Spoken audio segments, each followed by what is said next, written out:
Welcome, everybody, to a podcast with two people who are not being sued by Brett Favre, the Sports Cliches podcast. I'm Craig. That's Jay. Just to get all the legal stuff out of the way, Brett, because I know you probably vanity search yourself. I thought you were a dick without the welfare scandal. I mean, yeah. I know I always didn't really like Brett Favre growing up. That's for damn sure. He always came off like a prick to me. Yeah, and then he just started selling his jeans and shit, and apparently he's stealing from people in Mississippi, Poor which people. Allegedly, Brett. Don't allegedly. Yeah. We'll know we made it when we finally when we get hit. Get a cease and desist from Brett Favre. Let's go. Get all the smoke. Yeah, hey, I mean, that's, I think Craig going over the recent news, and there's been, obviously he's been in litigation for a little bit now. They're trying to figure all that out. That's a very messy situation as far as his court case. But recently, Pat McAfee and Shannon Sharpe in a, I guess, joint suit of sorts are being sued by the Brett Favre estate or whatever you want to call it. Over I guess like slander, more or less. Probably the public Defamation. Defamation. There we go. That's the whatever. But basically, that's gonna be hilarious, especially because I mean, there's all sorts of little technicalities, and I think they skated by it pretty well. I don't know what Shannon's thing is, but I'm sure we'll find out. Here's the thing. On a legal basis, he has nothing. Because, at least with Shannon Sharpe and Pat McAfee, with what was it? It was it was a monetary official that he's also suing, right? Who, by the way, my favorite person in this lawsuit, because I don't know if you saw his statement, which was like, instead of suing us, maybe just try paying back the money you stole from people, and that will end up balancing your books better. Maybe people stop talking worse about you. It was great. He like doubled down on it. He's like, well, if you weren't such a piece of shit. Right. But essentially, because they work in media, and because this was a news story that came out, they're reporting the news. And journalism always has a veil of protection in defamation cases, in that if something is public news, journalists have a veil of can't remember exactly what it's called. It's a veil of protection, right? Which means that if they're reporting on the news, right, everything they say is taken as a report based on the facts that are presented, right? Ergo, not a direct attack at a person, but rather talking about the situation at hand. So he's got nothing there. The other problem is he went specifically after Pat McAfee, which means any comments made by like Boston Connor or the guys who are more likely to say something like, wow, that Brett Favre is a piece of shit, right? Are not viable in this lawsuit because he didn't go after the company. He went after specifically Pat McAfee. Yeah. So it's interesting because Pat mentioned a couple of the quotes that were mentioned. And one of them was a Boston Connor quote. It wasn't his, so it can't be used in the lawsuit because you're not suing the company, you're suing the person. Right. It's really dumb. It's frivolous. It's not going to last. No, I mean, is it surprising that perhaps I think you get away with certain things, and this is the case, I think, for a lot of business dealings, at least that I've kind of seen, is that it's usually not like a one and done thing. This is a pattern of continued behavior that ends up catching up with you because nobody could ever stop short. Greed takes over, and you keep pushing the envelope. as far as like the as far as like Favre and yeah, I I gotta imagine that it's coming down and he's finding out that he probably had maybe some people, extra people involved or something like that. Like the numbers start going up against you eventually, and you just kind of cling at anything, and maybe feels that he needs to do something maybe in the public eye to like still continue to prove his innocence. But right now you're in a litigation. It's like it's really dumb, I think, to like try to go after this right now. As much as not the case, I think it's something that you're still in an active like court case.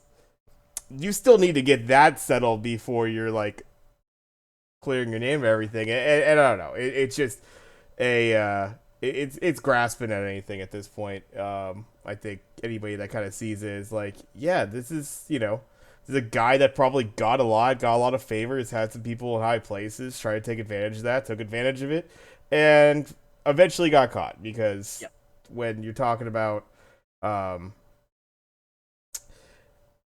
the starts getting into like big public funds and colleges and that sort of thing, and entire buildings getting put up, that shit gets scrutinized. And trust me, I know from experience that shit gets scrutinized at the everything from your big UCs and universities to your little podunk like fucking states and community colleges. So you can only fuck around with the tax man and that so much until it catches back up with you.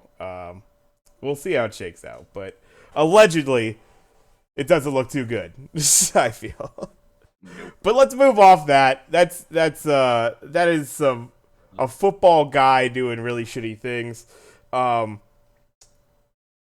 talk about some football guys that are doing some good things. We got a. Well, we can move on first. Let's talk about we got some coach hires that have happened recently. D'Amico Ryans, as we first were predicting on this show, we were right there. It seemed to make sense. Yeah, goes to the Texans. Goes back to his old, his alma mater of sorts. Where he was a pretty damn good linebacker for that team for some not great Texans teams back in the day. D'Amico Ryans going in as head coach, well deserved. Hopefully he gets plenty of run. As far as having the time to build this team up. It looked pretty bad for the most part, and then toward the end of the season, they decide they want to win some football games and kind of fuck that up a little bit. But I'm somewhat excited. I think D'Amico, he's gonna have some good people around him that I'm sure he's gonna bring in. Their defense needs the most work, so it's gonna be great to have a guy like that heading up. And I'm looking forward to it. For the Texans, and in a division that's for the taking. If you're wide open. So if they can just turn into an average team, they're a legitimate playoff threat out of that division because it's bad, right? The only thing working against them in that sense is you got to believe the Jaguars continue to get better, right? You got to think that the Jaguars are moving up, but like the Colts, who knows what the hell's going on there? Texans obviously stink, and I'm literally blanking on the fourth team in that division. That's how bad that division is right now. I'm talking the Jags, the Colts, and the Titans. The Titans. That's why I was blanking on them. Yeah, they're going downhill fast. Yeah, and obviously, I think on the teams that are appearing on the down slope, right? It's the ones with your quarterback issues right there in the Colts and the Titans. The Texans also uncertain, but if one of those three teams could kind of get it figured out, they are absolutely on that upward trajectory right there with the Jags, I feel. And you have to imagine the Texans with the best shot to do that, given the number 2 overall pick in the draft, right? And They get to pick. They will essentially, they will not be the team that moves up to one, because one is getting traded. Somebody's paying Chicago some big bucks to get a quarterback. It doesn't need to be the Texans. They can sit there and wait. And you want Young? We'll take Fields. Or you want Fields? We'll take Young. It's really a game of hey, yeah, we'll take whichever one you don't want, and we'll be fine with it. It's an interesting thought, though, the idea of the 1 and 2 moving and essentially like swapping and that sort of thing. It's like the least. It takes like the least amount of thinking, and it's almost nothing but profit if you're the Bears, basically. Like, okay, we're still gonna get our guy because they're gonna go after a quarterback, no doubt. That's why they're after this number 1 pick. We take the 2, we swap that out, we pick up like an extra fucking like, third, second rounder potentially. Maybe even an extra a player, even a player that could really actually be valuable to you at that, for that team. So then, yeah, exactly. Now you're still there too. You're still gonna get your guy. If you'd been targeting a guy at 1, you're targeting him at 2 if it's not a quarterback. But a lot of teams are going to be interested in that Bears pick. That is an arms race for that number 1 pick. I think the Bears are about to make a franchise out of that number 1 pick, legitimately. There's gotta be 5 or 6 teams that look at that and go, I mean, we don't have much to begin with, but you can have it all if we can get a quarterback. Yeah, right? I mean, like, it's such a forefront position right now. Yeah. Like, it's such a position in the NFL where if you don't have it, you can't win. Look at the Titans. They do have a very good nucleus of players and Ryan Tannehill, and they can't consistently win with it. Right? Right. It's such a focal position where it's like there are going to be teams that are willing to ransom a lot. Like, I could see them getting multiple first roster players, right? Like the whole boat, right? For that number 1 pick, if you're a team that's struggling at quarterback right now. And I don't think the Texans are going to want to get involved in that because they have a quarterback at 2. Right? They have a quarterback there. They don't have to get involved in this arms race. They can take whichever one's left over. They're going to feel good either way. You have 2 elite You technically have 3 potentially elite quarterbacks at the top of this if you include Will Levis, who's going to be drafted a little bit further down. Levi's. I can't help it, dude. I see his name constantly, and I know it's Levis, and I keep fucking Levi's immediately. Yeah, Willie Jeans, baby. Let's go. Willie Jeans. So, Levi's, get on that, man. He needs to be in a commercial for you. Replace his ass over Brett Favre. There you go. There you go. Favre's Wranglers, though. I know. We brought this up before, too. I now remember the conversation. But yeah, no, there's 3 quarterbacks in this draft who you got to look at and be like, that dude's a franchise guy. And I know that Anthony Richardson potentially down the line, tools wise, is that guy, but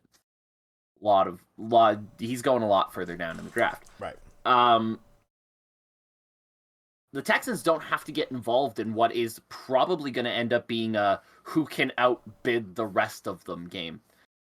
I don't see them really getting involved in it. I see them just sitting there and going, okay, you guys spend all of your picks, all of your capital. Maybe they get involved in a way that benefits them as well. I could see them doing like a 3-team deal. Because like you said, I don't think the Bears want to drop terribly far back. Right? No. So I could see a scenario where the Texans go, hey, pitch us some stuff in this, and we'll give you 2. Right? So the Bears fall to 2, whoever jumps to 1, and the Texans gain a few assets to maybe fall back to like 7 or 8. Right?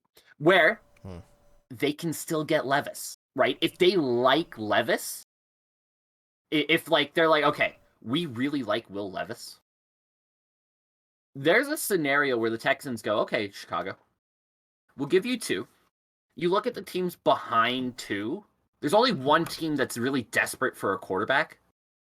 That's where whoever isn't taken at 1 falls. We take Levis next. Right? That's a scenario that could pop up that could also get the Texans a pretty sizable chunk of assets, right? There's a lot of scenario. It's a weird scenario where the number one overall pick doesn't necessarily need to pick at one. And so now we've created a scenario where how does this whole thing tumble?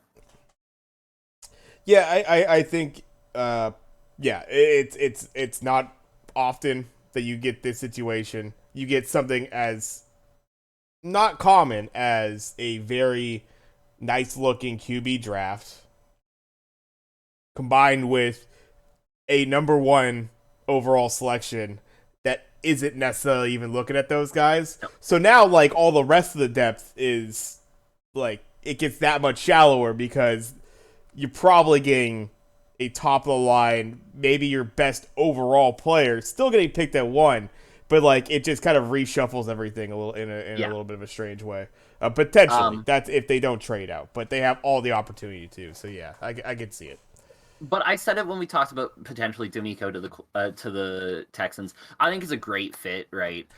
Especially if the Texans are willing to give him time, right, to let this team build, because that's the big thing. They're not going to go from where they are to draft a quarterback to being 10-6. There's many more issues than just at quarterback, right? Davis Mills had moments where he actually played pretty well. They need to figure some things out, right? And that's going to take time. It's going to be more than one draft, more than one offseason. You got to give them time to kind of build this thing up. But if you do, I think this is the kind of place as a first-time head coach where you want to go, right? Where the expectations aren't going to be, we need you in the playoffs, right? This is going to be a time where, like, you get some on-the-job learning for the head coach side of things, right? Where, okay, we go 6-10 this year, or 6-11 rather, now, 17-game season. That's a success. We gained 4 wins over last season, right? Keep going from there. And you just keep going, and you let that thing build, and I think there's a real potential foundation to be made in Houston because it is so bare bones right now. You get to make this team in your image.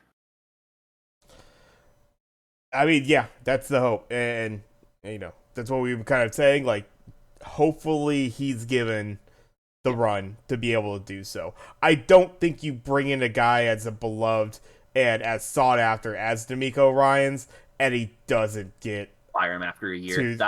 God, yeah. And with this team too, brought up before, they've been revolving door at head coach. I think in the last 4 years. You gotta put your foot in the ground at some point and just be like, all right, we gotta dig in, and it's probably gonna be ugly. This whole division's ugly right now. Yeah. Who knows? We could perhaps surprise some people. Kind of did already at the end of the last season here, and yeah, I think you could build off it. Is it with a guy like Davis Mills at quarterback? Probably fucking not. It seems like they're going to try to move on from that. But, you know, if I'm being quite honest, I mean, you take a look at their roster and maybe a couple pieces here and there. I mean, we'll bring it up. Did like a guy like Dameon Pierce. I think that's a good back to kind of lean on potentially. There's not a whole lot else. I don't know. Maybe Malik Collins as a tackle on the other side.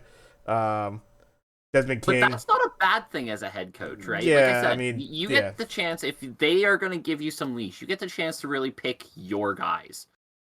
These are my guys. This is where I need things, right? You're right about Dameon Pierce. But that's the kind of guy D'Amico Ryans would love anyways, right? Yeah. He's a very San Francisco back. You could see Dameon Pierce easily being RB1 in San Francisco. He would fit. It's the kind of thing where he's going to go in there and see Dameon Pierce and go, it's the kind of guy I would have wanted anyways. Right? So, let's go. There's going to be some growth needed, some time needed, but let it happen. And I think there's a lot of potential here. Let's keep it moving on to the next guy in as far as the two that have been recently hired, and the Denver Broncos pick it up and going with Sean Payton coming back off the desk after year? 2? 1 year? I can't remember how fucking. Anyways, I have no idea if you. I don't even think I ever watched a segment with Sean Payton like giving commentary on anything, so I have no idea if he was any good doing it. But yeah, this is gonna be the restart and see if they can still make this this Russell Wilson thing work for him. You gotta feel that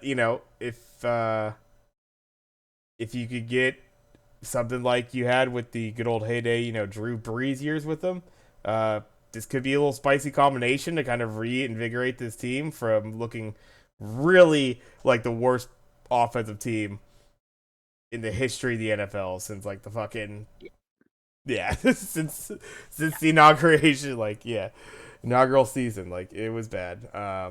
So yeah, not as much as far as what I don't know. I don't know what I really think about it. I think it has to be better just because it was so bad with them last year. But yeah, I don't know how much in that division.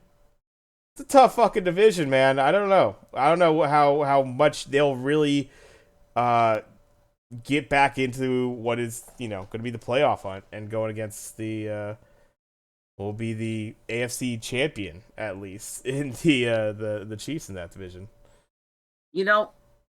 I don't know if I love going with the guy who's going to be 60 at the end of the season as well to be your new head coach to kind of reinvigorate a team. You had a guy there, right? Like from everybody's reports, Ejiro Evero was ready to take over as the head coach.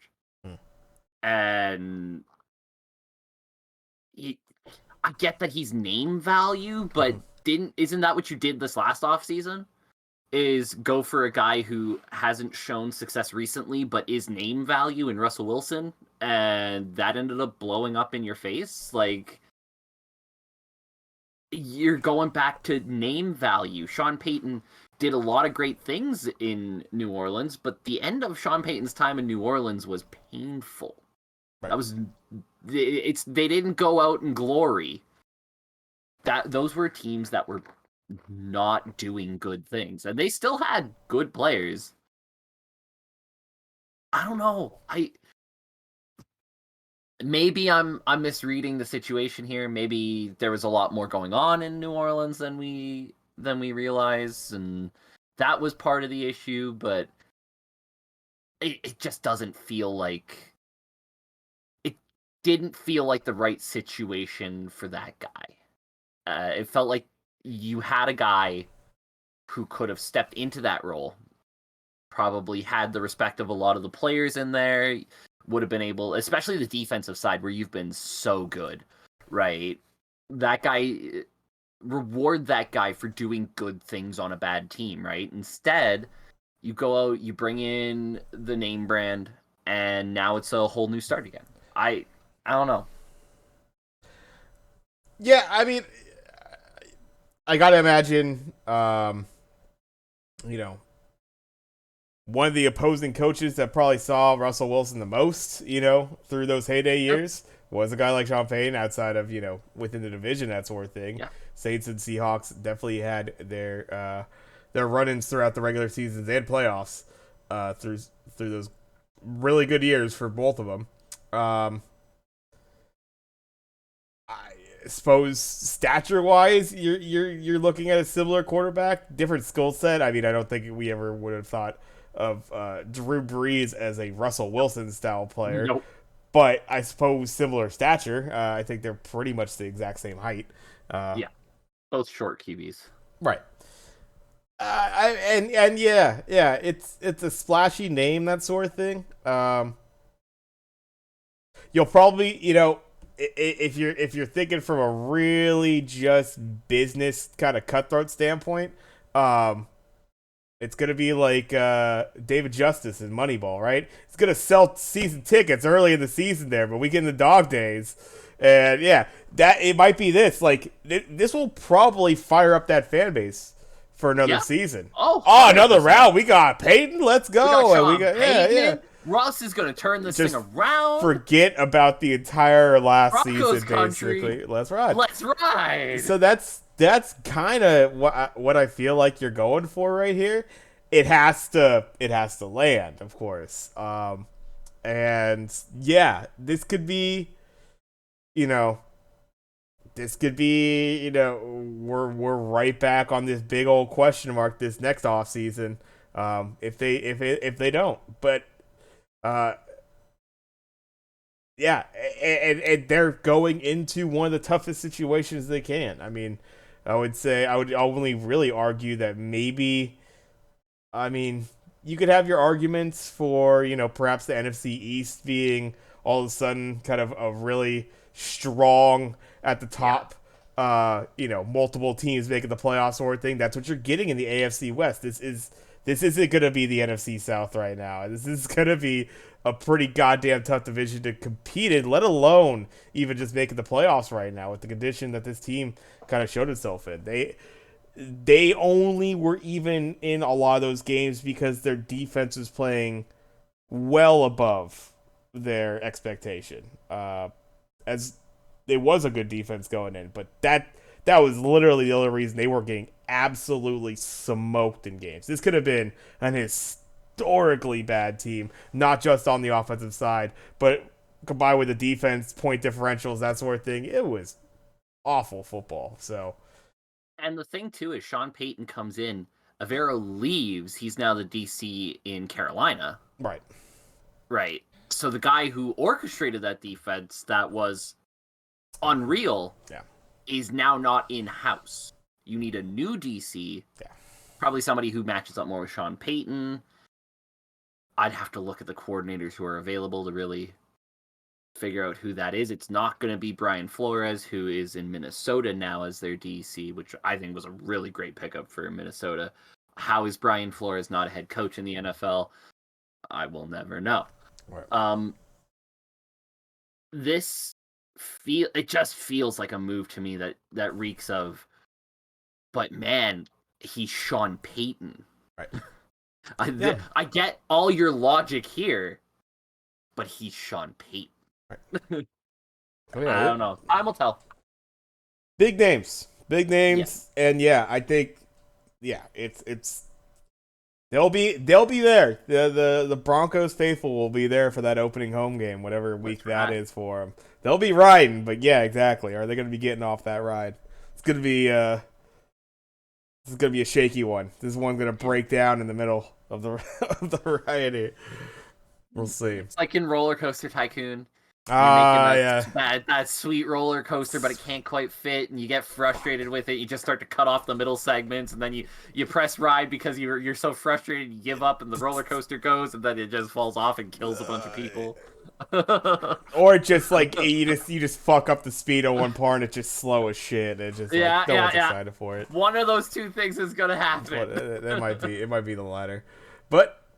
We shall see. Obviously, more things to be decided as we're continuing in the off season here, or almost the off season. It feels like the off season because this goddamn 2-week gap between championship and Super Bowl game. But basically, off season moves for these teams not involved in the Super Bowl.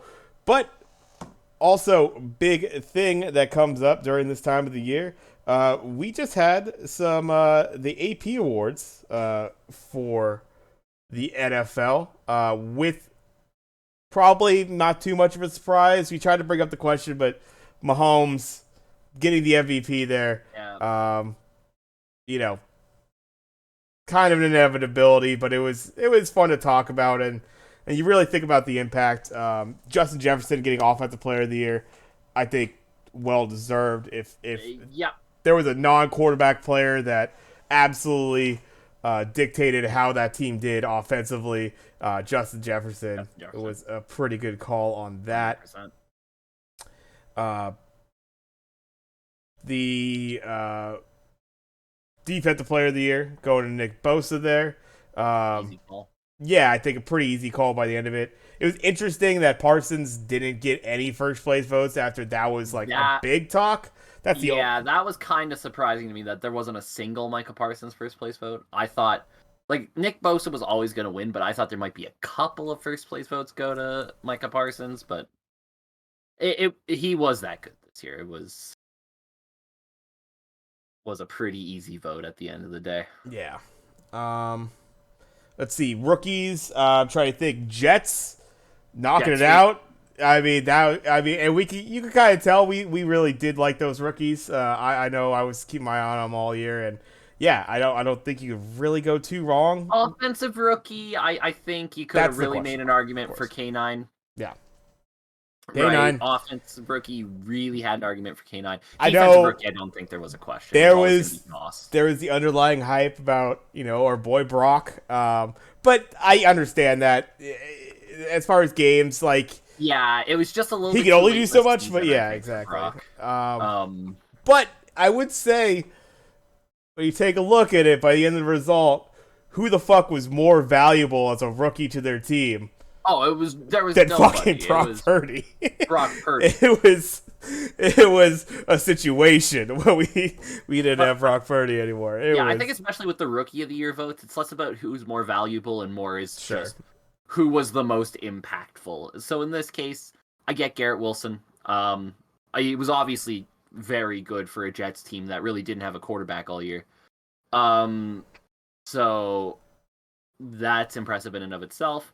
Again, that's the one award winner this year. That and maybe coach, where you could have had real arguments about who could have won it, right? I think just blazing through some of the other ones. Comeback player being Geno Smith, obviously.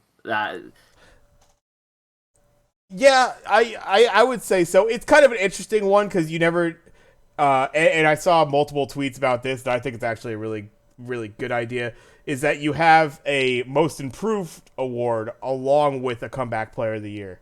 So you could kind of have like the ones that they just elevated their play, like a Geno Smith, or you have the guys that have literally just come back from like catastrophic like injury and had an incredible season. I think that kind of really makes it tough, and you could really kind of argue either side. I don't think you could be too mad about Geno getting that one. And Daboll for the Giants. I mean, you could look to a few coaches. I think honestly, if you're rating on that criteria, even though they didn't have necessarily a winning season, Peterson doing what he did for the Jags there, that's right there. I think on the same level almost. Worst division though, but you think about how bad that team was. Like Giants were always kind of middling there. Definitely deserved his nominee. I thought I thought maybe Nicky Sirianni. Sure. Because like a lot of people forget, everybody thought the Eagles were going to be better. Mm-hmm. Nobody thought the Eagles were the best. Right. I think there was a lot of people looking at the NFC East going like, yeah, the Eagles are going to compete with the Cowboys, maybe clip them, but they're not the best team in the NFC. That's likely the Rams or the Niners or maybe the Bucks if Brady finds form, right? I don't think anybody had the Eagles as like the number one outright, and by a long way too. Right, like throughout the season, if you go from beginning to now, they were clearly the class of the NFC. So I think maybe Sirianni deserved a little bit more credit for that. But I obviously understand Daboll. What he did with the Giants was unreal. So like I like Daboll's the one I would say like that one and offensive rookie are the two where I can make the most argument for who maybe could have won outside of the winner. Right, but even then, I don't think the wrong winners were there. I think this was pretty much the right list of winners. Yeah, I mean, I think we brought up before. I would love if we had a little bit more of a. We always talk about it. We try to make it interesting, but goddamn, if the MVP isn't just gonna be the quarterback award, and it kind of is a damn shame because you almost just default. I kind of default to looking to offensive player of the year. That gives I'm a little bit more interested in that honestly than I am the MVP and defensive player of the year, of course. Just because like yeah, they're typically the guys, the certain cogs in a team that they're not taking Yeah. snaps, but they make that team go. And so, I, uh, yeah, yeah, I will say the one thing about the MVP award, Bosa not even being nominated for the MVP award is borderline insulting. right, yeah. Right? How could Like, defensive at least guys? Justin Yeah, Jefferson was a nominee. We pretended like we took him seriously as the MVP before we just gave it to the quarterback. Bosa not even being a nominee for the MVP is insulting.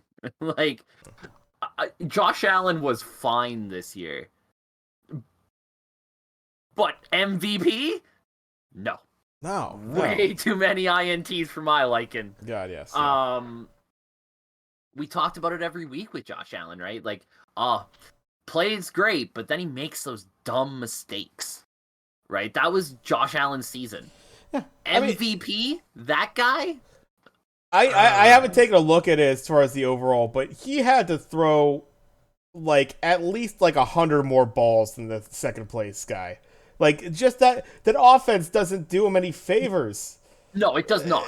That I will agree with. Josh, you're gonna throw the ball 50 times. Sorry, you're gonna throw a couple picks because it's just like an inevitability at that fucking point.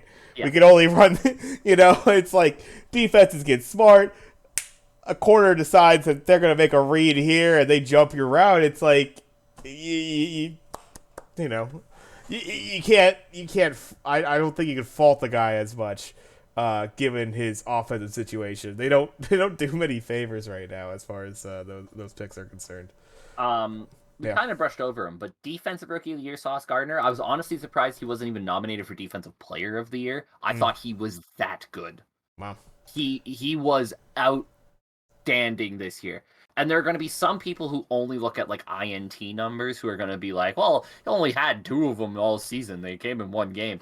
No, this dude was next level good. He may right now be top 5 cornerbacks in the NFL after 1 season. He was unbelievable for this Jets defense. Yeah. Flashbacks to a Hall of Famer that we'll talk about in a second.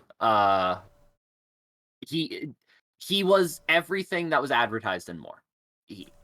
Unreal rookie season for Sauce Gardner, and I can't wait to see where he goes from here. Yeah, I mean, I think there's always going to be a little bit of a... That's going to be tough for... It feels like the AP to do that as far as take a rookie and also put them as a potential player of the year. Good argument, though. I mean, as far as for him to at least get a little bit of a look at player of the year there. But he was the shutdown corner in the NFL this year. If you look at snaps versus guys and their catch rates against them, it's scary. Yeah. Like, it's scary how good he was at just shutting everyone down when he was in man coverage against them. He's so good. I cannot say enough good things about Sauce Gardner. Yeah, and I think goddamn, what's his name? Michael. I'm trying to think of the corner opposite of him. Not Michael Moore. I'm trying to. Damn, I should know his name. Michael Carter. There we go. Yeah. Michael Carter. Pretty damn quality corner on the opposite side of him. So it's like you're in that unique situation to where I think Sauce even gets maybe a few more balls thrown his way because you still have a quality corner on the other side that's also, locking down coverage. So you're gonna get some more opportunities to where I feel like certain really good corners, you're maybe Travarius Wards and that sort of thing, they're not even going to throw his fucking way because we're not throwing the island. We'll work the rest of the corners, that sort of thing. So kind of interesting in that regard too. I think in general that Jets defense, pretty damn good one, and good one really for years to come too. And yeah, exactly. Like, young. Yeah, you got Quinn Williams right there. I think Quinn Williams got some votes for defensive player. Yeah, defensive player of the year. So man, yeah, you You got some players. You got some players for the Jets defense. Good old Bob Sala getting it done in his what will be going into his 3rd year. Right? Yeah. Yes. Yeah. But let's go off that and other big announcement of the last day or so. The Pro Football Hall of Fame class of 2023. Marquee names. I think you were going to bring them up before. We had Darrelle Revis in there, Rondé Barber in there, Joe Thomas, Zach Thomas, DeMarcus Ware. You had some coach contributors, some senior votes in. I can't help it. I'm going right into it.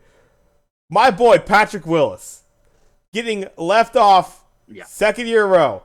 If they fuck this up next year, I swear to God. I understand 7 years. It's not the longest fucking career. That's still 7 years of some of the best fucking linebacker play. I'm biased as shit on this, but I cannot believe Patrick Willis got left off of this list yet again.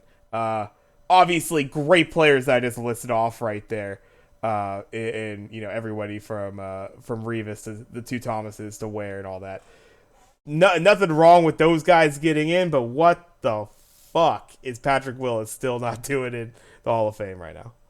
Yeah, we'll get to who made it in a second and kind of talk about them and deserving, because I had 2 snubs to talk about. I had 2. Thank you. I did have 3, but I knew you were gonna mention Patrick Willis, so that one was easy.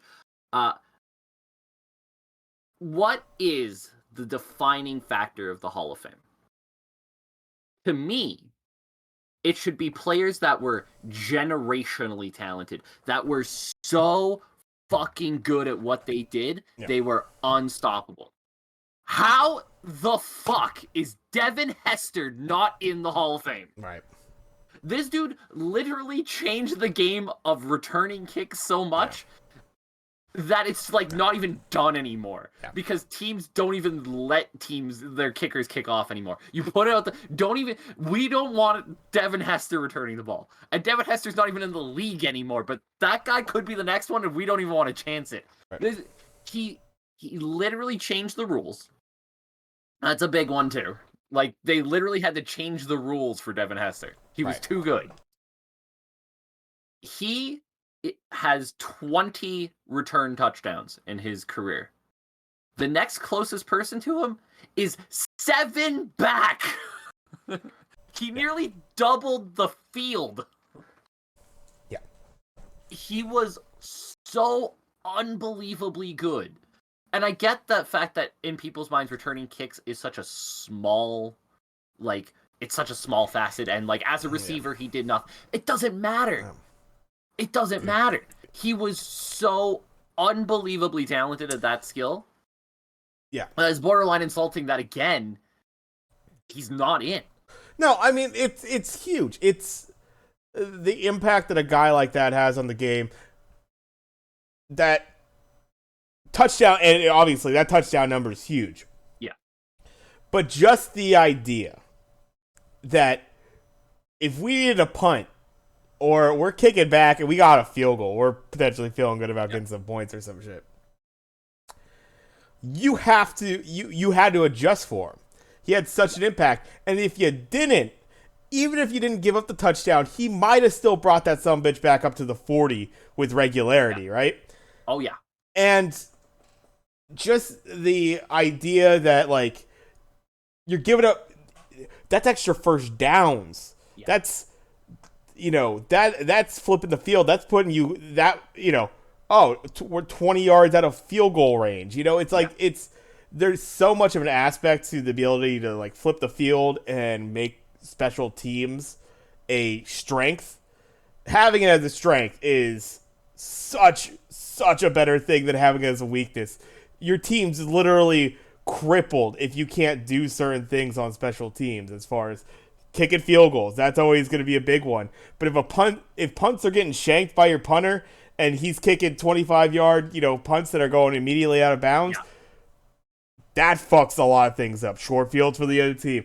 If a guy can return it on the other side or can't return it, if you can't trust your guy to return it without fumbling the fucking thing, or he makes terrible decisions and loses you 5 yards every time he gets the ball, it makes so much more of an impact than people are willing to give it credit for because it's special teams and it's not the 11 on 11, standard style of, offense and defense, that sort of thing. But yeah, you can miss me with that. Like, you have to judge him solely on if he was a good offensive or defensive player. I think that's what keeps him out of it.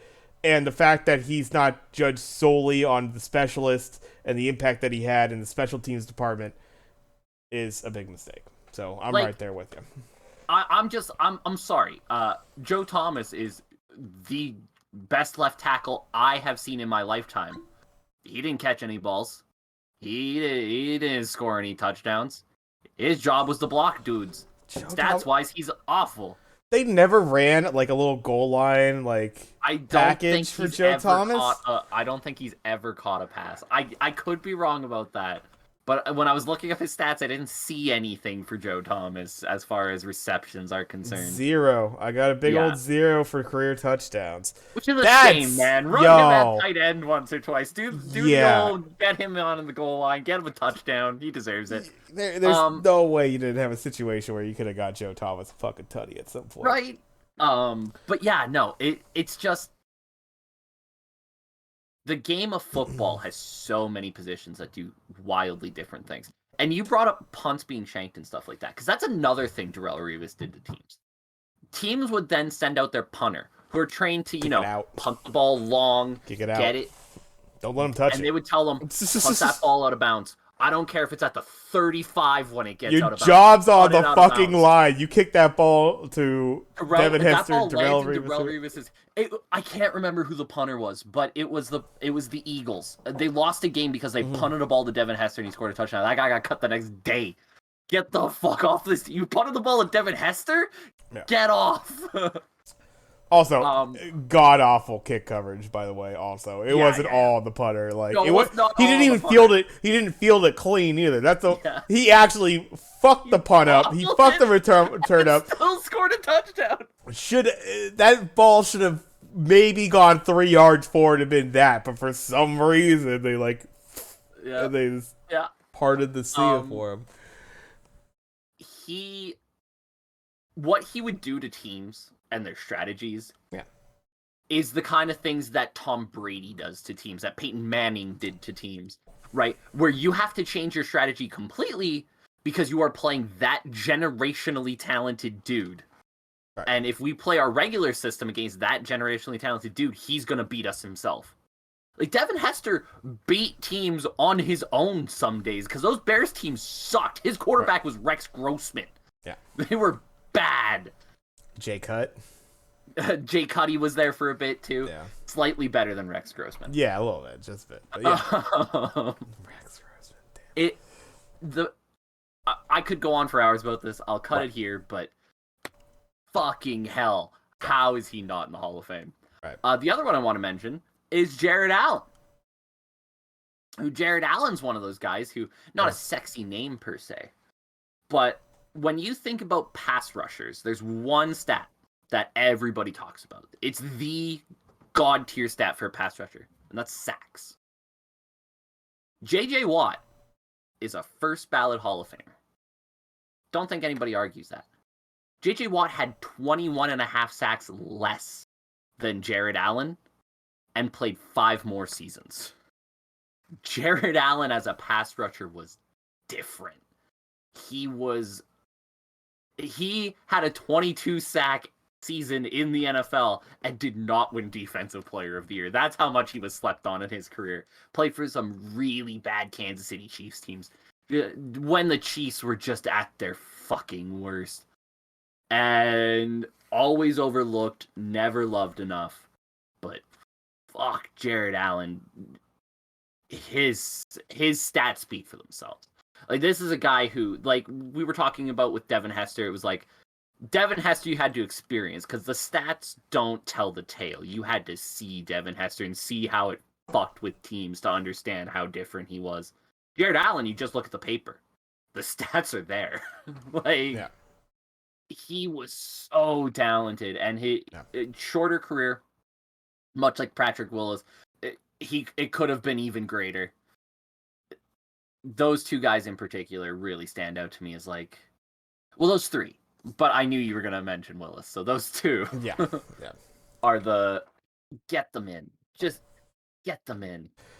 No disrespect to anybody going in this year's Hall of Fame class, because I looked up and down that list and went, yes, all those guys are Hall of Famers. Well, that's just it. It's like, I don't know if they're just, it's feeling like they don't want to maybe dilute the whole class because you've let too many guys in. I mean, I agree with pretty much all three of those. And if you're talking about that, along with just kind of those guys that were in their recent eligibility, with the guys that made it in, you're talking about a class of 8, not counting the coaches or the senior vote. Historic. Yeah. Which, by the way, Ken Riley wasn't already in the Hall of Fame? That's, it's it's kind of funny. Oh, shit, we never, like, what vendetta or something that happened, like, is there a different Ken? Because, like, did they forget? Like, all time in interceptions. Like, I was so sure Ken Riley was in the Hall of Fame, and then I saw his name and I was like 5th all time in interceptions. Ken Riley wasn't already in the Hall of Fame. That was the name in the historic class that I was like, huh.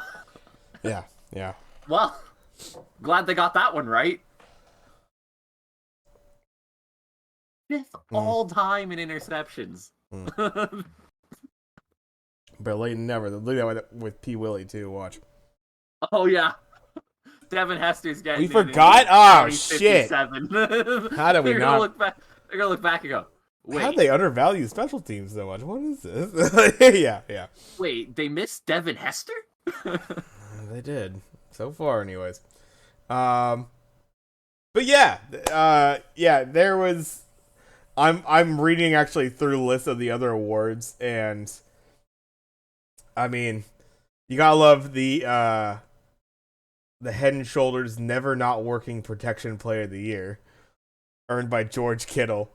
My God, that's a fucking mouthful right there. As an aside, we did mention running back of the year going to Josh Jacobs. Fucking well deserved. Go get your bag. Yeah, Will.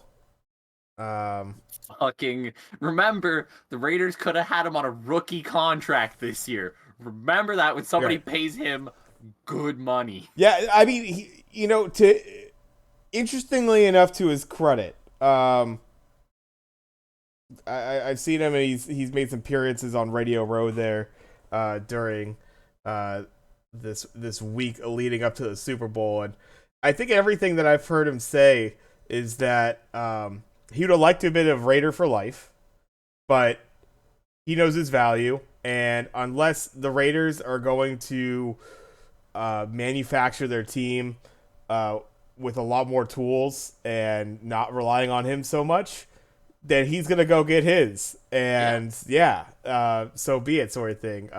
Not necessarily against the franchise tag, so it doesn't sound like he would sit out, but also would have the expectation that they're not going to be fucking, like, really fucking, like, it went from giving him no touches to giving him all the touches, basically, for that team. And it's like, figure it fucking out.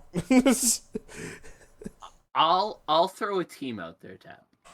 I'll just throw a team out there. For Josh? I got a thought on Josh Jacobs. Okay. How nice would he look in Miami with him and Mostert? Yeah. That would be a sexy backfield.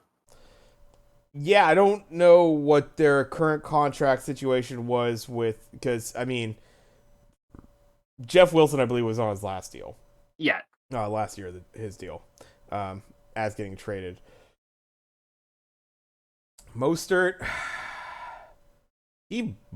might be on his last year, second last, maybe. So Honestly, they might have a year on that. So yeah, maybe they can make something like that Josh happen. Josh Jacobs and Raheem Mostert sounds like a sexy backfield to me. That sounds like a backfield that gets Yeah. shit done. Well, yeah. That Dolphins offense really lacked that ground game for Yeah. really their weird parts. The times when they just all of a sudden couldn't win games. I think yeah, absolutely. They kind of need that factor. No reason with the head coach that you do have that you shouldn't have a little bit more of a consistent backfield there. So yeah, it's not a bad. I think that's not a bad spot right there. There was two spots that popped into my head when I thought about Josh Jacobs going somewhere, and it was Miami and San Diego, or LA rather, because like if you're not going to use Austin Eckler in the run game and you want to use him as like a scat back passing option, having Josh Jacobs there to run the ball wouldn't hurt. But the more I thought about it, the more I thought, just run Austin Eckler more. He's fucking good at it. Yeah. So I don't know. I love the idea of him in Miami because that Miami team, they need a little something on offense to really help boost it, right? Like it's good, but it's not quite at the level of we can beat the Bills and Bengals and Chiefs consistently good. Um, I think adding a ground game with Josh Jacobs really helps. Also, the Bills, because like really, if there's a good running back out there, the Bills should be in on him. I just don't think they can pay him. Yeah, yeah. That would be the question for them. Yeah, where their money's tied up. Because they were spenders this offseason. Yes. They added to that team. They didn't get worse. So Nope. yeah. If they can find a way to do it, though, man, Josh Jacobs on the Bills. All right. Let's see. Anything else in this leading up to the Super Bowl week you want to hit on, or shall we go into those championship games from a couple weeks ago at this point, or week and a half, 2 weeks ago, whatever? Yeah, I think we're good to go. We touched on all the Hall of Famers. We didn't mention them like all going through them by name, but like all of them deserve it. Yeah, Our I thought I did. our snubs list isn't me saying, oh, I don't think Darrelle Revis should be in the Hall of Fame, Yeah. I don't think Joe Thomas deserves to be in there. It's just No, I think there was a few other guys. Yeah, I think I ran through the names. I guess the one thing that I heard from like the butthurt Niners fans is like, you put Zach Thomas in there, but you didn't put Patrick Willis. I'm like, Zach Thomas deserved to fucking be in there too. Like, don't fucking hate on Zach Thomas just because Pat Willis. I feel like it was last year's class that I remember looking at and going, what the fuck? Yeah. I think I could have snuck Devin Hester in there over a couple of these guys. And they would have been the better guys in the class too. Like, how the fuck are these guys? I think this year's class, I look at it and I go, yeah, pretty cool. No, I can't argue any of those per se. Yeah. Just a few more guys that probably should have got in. Yeah. But let's move on, and we'll rewind to not last Sunday, but the Sunday prior. And let's just jump right into it. This was the first game of the day. The Niners going into Philly to face off against the Eagles. Eagles handling business, taking it down 31-7. There's a lot of things for me to talk about in this game, but I will say, that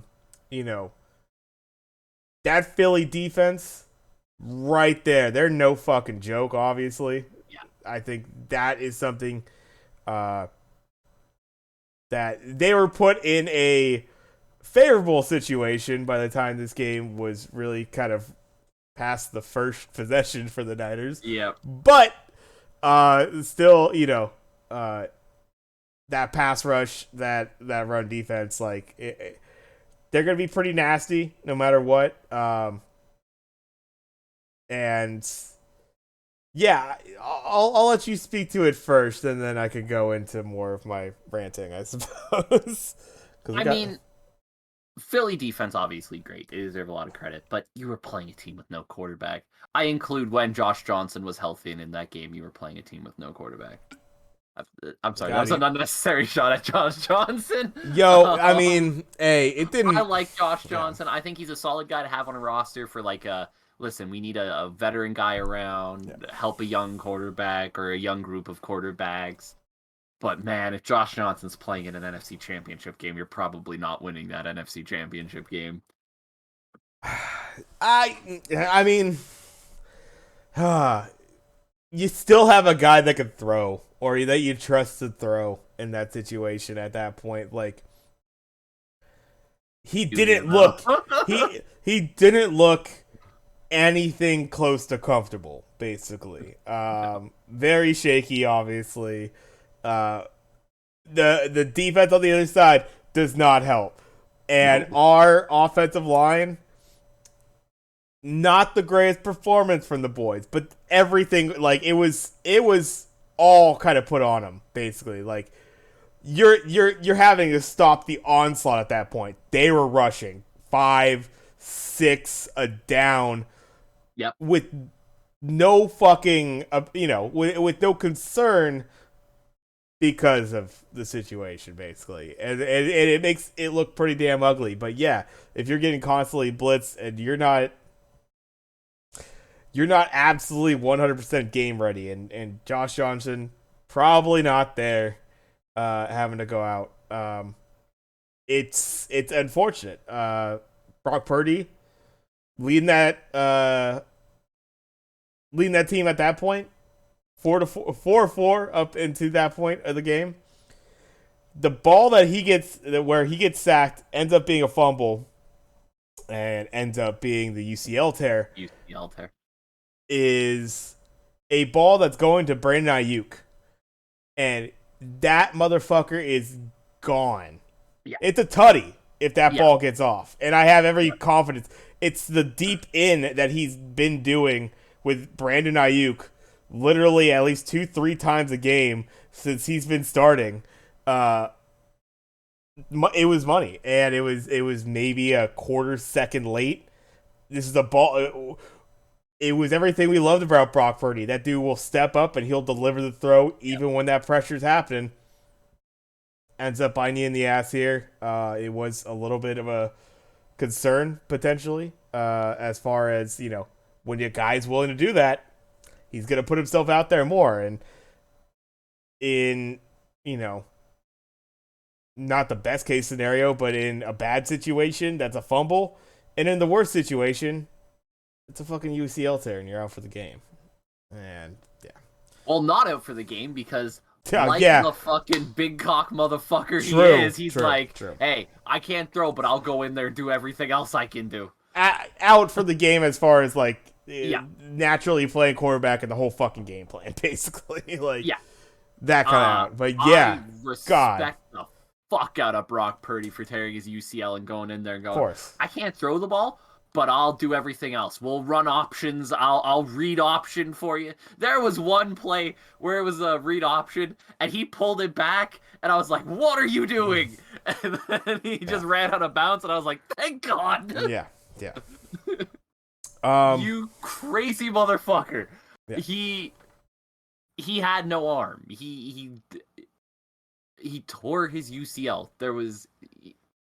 There's nothing you can do at that point, but to go out there and against that defense who can get in the backfield that quickly and fucking go, I'll do what I can. He threw a block on a play. There was one play where McCaffrey cuts back and he's looking to break it to the outside, and Brock Purdy's like, fuck it, I'm blocking Hassan Reddick. Right. Yeah. The kid's kind of, you're a little fucking crazy, but we love you. Yeah.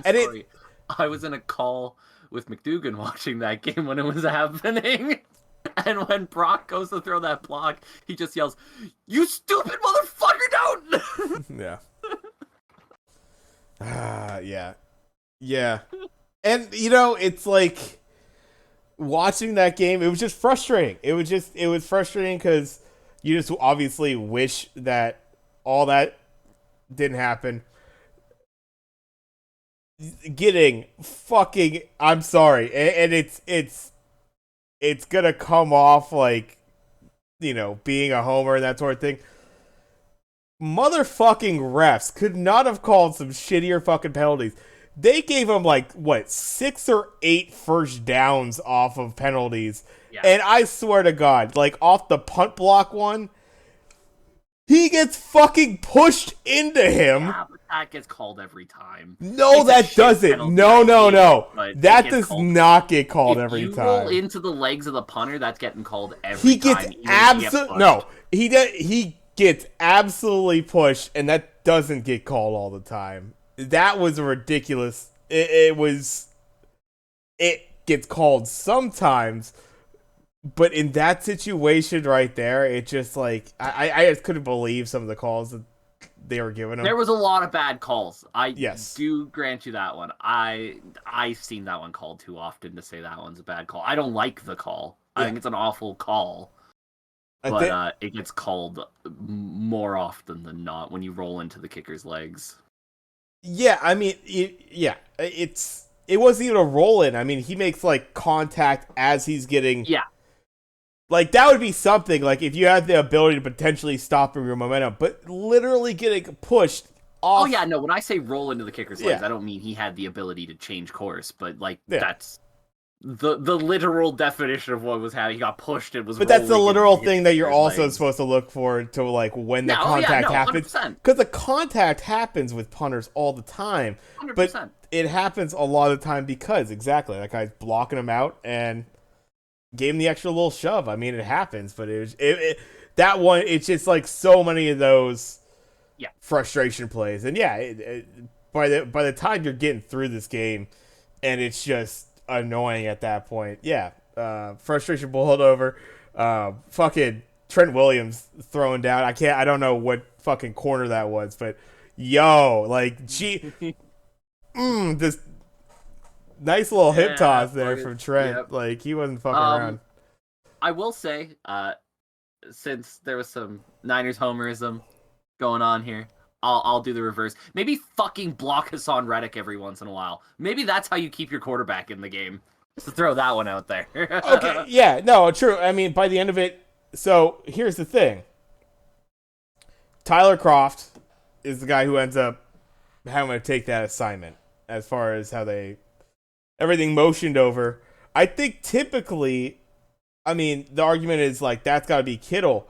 But we've talked about it before, and the idea that you wanted Woner out there. Yeah. Woner probably a better backup tight end to be able to block out that play. I don't know exactly what they were thinking with the formation, and maybe they wanted to. So it obviously clearly didn't work. Again, it's a play that's a half second, and even if that ball was, and it was clean fumble, that sort of thing. It's one sack and a fumble versus completely being that's just some freak shit. People will point to that and it's you gotta do a better job, and of course you want that play not to go that way, but the fact that it leads to that injury and that situation for the team is that sucks. It is what it is. I'm not gonna hate on Kyle. By the way. I'm talking about the play literally before where Hassan Reddick got through clean, untouched, and sacked Brock Purdy as well. Oh, okay, that's true. He was untouched the whole game. They just Hassan Reddick. They kept going back to this tight end on Hassan Reddick thing, and it's dude had 16 sacks this year. Yeah. Maybe get your blocking tight end out there if you're gonna do that. Oh yeah. No, I agree. I mean, they got home. That's why you have him, right? We talked about it. He doesn't catch the ball. They definitely, for the drive that we're able to see. I mean, some pressure put on for sure. I just wonder what the rest of that game looks like. Because is he getting home? Is he able to generate that much pressure if the offense is moving clicking normally? But it's a lot of who's, what's, ifs. I'm gonna always kind of take a look at that first half, and you're literally talking about a fourth down that wasn't a catch, and granted, it's just a hell of a situation. You're talking about catch call on the field for that fourth down to Devonta Smith down the left sideline. Yeah. They hurried up. And while it's like kind of obvious when a receiver is like really asking for the hurry up, to maybe he didn't catch that ball and he's panicking because he knows. And they don't get a camera angle for whatever fucking reason for the NFL. But, there's only, 15 seconds, 20 seconds maybe that plays from that ball being caught to the team running down all the way to taking a snap. Like, it's not much time. 15 seconds probably. So you got to get... I will say I thought they should have called timeout there. Right. I thought the Niners should have called the timeout. Absolutely. When the second they see like them forcing the hurry up and like let's go. Right. Call that timeout. Because if the booth reviews and deem that's not a catch, you get your timeout back as if you challenged. Yeah. That is a rule that they passed a couple years ago, I think. Yeah. Where if you call timeout and it leads to a booth review that overturns a play, you get your timeout back. Yeah. And it's a literal no harm situation. Either it wasn't a catch, like it seems like it wasn't, and you get your timeout back, or it was a catch and you stop and you're able to kill the momentum of what's going on and kind of reset. Right? There's not really much downside to just going, hey, timeout, something weird is happening in Puerto Rico here, and I want to find out what it is. Right. That was what I thought was the mistake in that, was not calling the timeout. I understand that timeouts are valuable, yada, yada, yada, but they're also a resource that you need to use well, and I feel like that was a situation where that was worth the use of resource. It's a first half timeout, and in the end of the day, I mean, this is a little bit, cat in hindsight sort of thing now, but you didn't use a timeout the entire fucking game. You left all 6 on the board by the end of the day.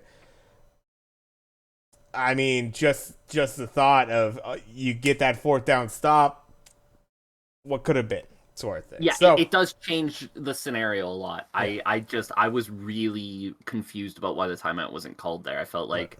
Like I said, the worst case scenario of it is they take a look and it is a catch. But they seem pretty adamant it's not a catch. Like, the opposing team who made the play seems pretty adamant it's not a catch. That, at the very least, should be like, let's at least take a look at this. Right. Yeah, pretty much. That's that would have been the hope. I was surprised they let that snap happen, and I questioned it. And then the first angles that we saw, it's like, it kind of looks like a catch, but I kind of wish that we had more. And then you take a look, and it's like, wow, I really wish we got that fucking angle.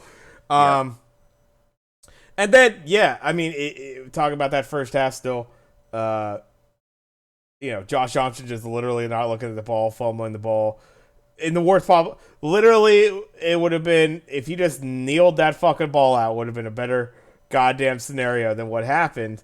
You give him a incredibly short field again. They take it in for another touchdown. And even though they had scored a tutty at that point, at 21-7, I mean, everybody felt it. And there was just the prayer that perhaps Brock could come out, they get some feeling back in the arm, it wasn't a tear or something like that, and that he was going to be able to play the second half. That didn't happen. And, the rest is kind of history, more or less. That game was boring as shit in the second half because we knew what it was. It was just frustrating. It was fast at that point. It was inevitable. Yeah, I would have. Yeah, I would have loved to have. Seen a little bit of a more, the back and forth that we all expected. I think we were all kind of robbed a little bit of a quality game there. I think this could have been a really good game. But is what it is. I think the aftermath is hilarious because now it's a bunch of Niners players getting interviewed leading up to this game, and it's been pretty much nothing but shit talk about the Eagles, and just kind of that's gonna. I think they play in the regular season next year, so that's gonna be a phenomenal game. Gonna be a good one. So we'll see that, but Eagles obviously. This is what I'll say about this game for the Eagles and going forward into the next one. They need to, obviously, on an offensive standpoint, they were able to just kind of let off the gas and pretty much not even play the second half, it felt like, for the most part. Um, yeah, they're just had to re-ramp it back up for the Chiefs, basically, because, yeah, it was cruise control for pretty much, you felt like, for a good probably quarter and a half of this game. Once Josh Judson went down, then it was like, okay, well, fuck. But, uh, yeah, number one seed for a reason. I think in a lot of regard, and that's why you do that well in the regular season, and they earned that home field, and it gave them. I think it gave them some good advantages. It was loud as fuck in that stadium, so it didn't make things easy for a Josh Johnson when he was back there, and um, yeah, yeah, good on the Eagles for that one. Before we move on, something we have done with every team so far that they've been eliminated, we kind of look forward to next season. See, kind of give us a baseline feeling of how we feel like their season went, what they could do to improve. Yeah. I feel like we have a valuable resource in this with a 49ers fan as a part of the podcast. How do you feel? How do you feel about the season as a whole? Well, season as a whole, it's uh a little bit of the feeling, obviously, that you just had the season prior. Like, get to the NFC Championship, lose out. Both teams that started not great had high expectations as far as the quality that we are going to get out of the teams. Both this last team and the team prior, starting off, 3-4, and I think we were 3-5 the year prior. Able to rally back, make it in as this time, being able to make it in as your division winner last year or the year prior to making it as a wild card. And the big question, obviously, now is that I think you definitely have plenty of guys get paid, but I think everybody's question is, are you going Brock or are you going back to Trey Lance? And from the initial diagnosis, as far as, what they're going to do to treat this UCL tear for Brock Purdy, is that he'll be good to go by training camp. And I think the feeling is that he's going to be your starter going into next season. But I think that injury is an if. And you have to kind of keep that in mind. This is not, you know, and I think that's why there was a lot of, if I saw anything from Eagles fans while browsing, Twitter or whatever while this game was going on, it was, a lot of shit talk toward Brock Purdy for how he's treating this injury. And honestly, when you do take a look at it, it doesn't look like, some of the really awful injuries that we've seen before. But I think it kind of goes without saying now that we kind of get this diagnosis and everything like that. I wouldn't want him to rush back, basically. Uh, you have an entire career ahead of you. And if it's something to where you're getting through this treatment and it's not quite to the schedule that you were first expecting, and a surgery more, a bigger surgery that perhaps takes you out for the next season has to happen, I think you gotta do it. Like there's too much kind of at stake at this point because you are kind of seen, I think, as the starter for the Niners into the foreseeable future. Yeah, and that is with whatever you've invested so far to Trey Lance. doesn't matter. And that's no Yeah. knock on Trey. We literally haven't been able to see that guy either due to injury. That being said, I think it's it's going to be, Trey Lance probably being your backup. And it's I think it's I don't want to even say like a good insurance policy, more or less. It's more a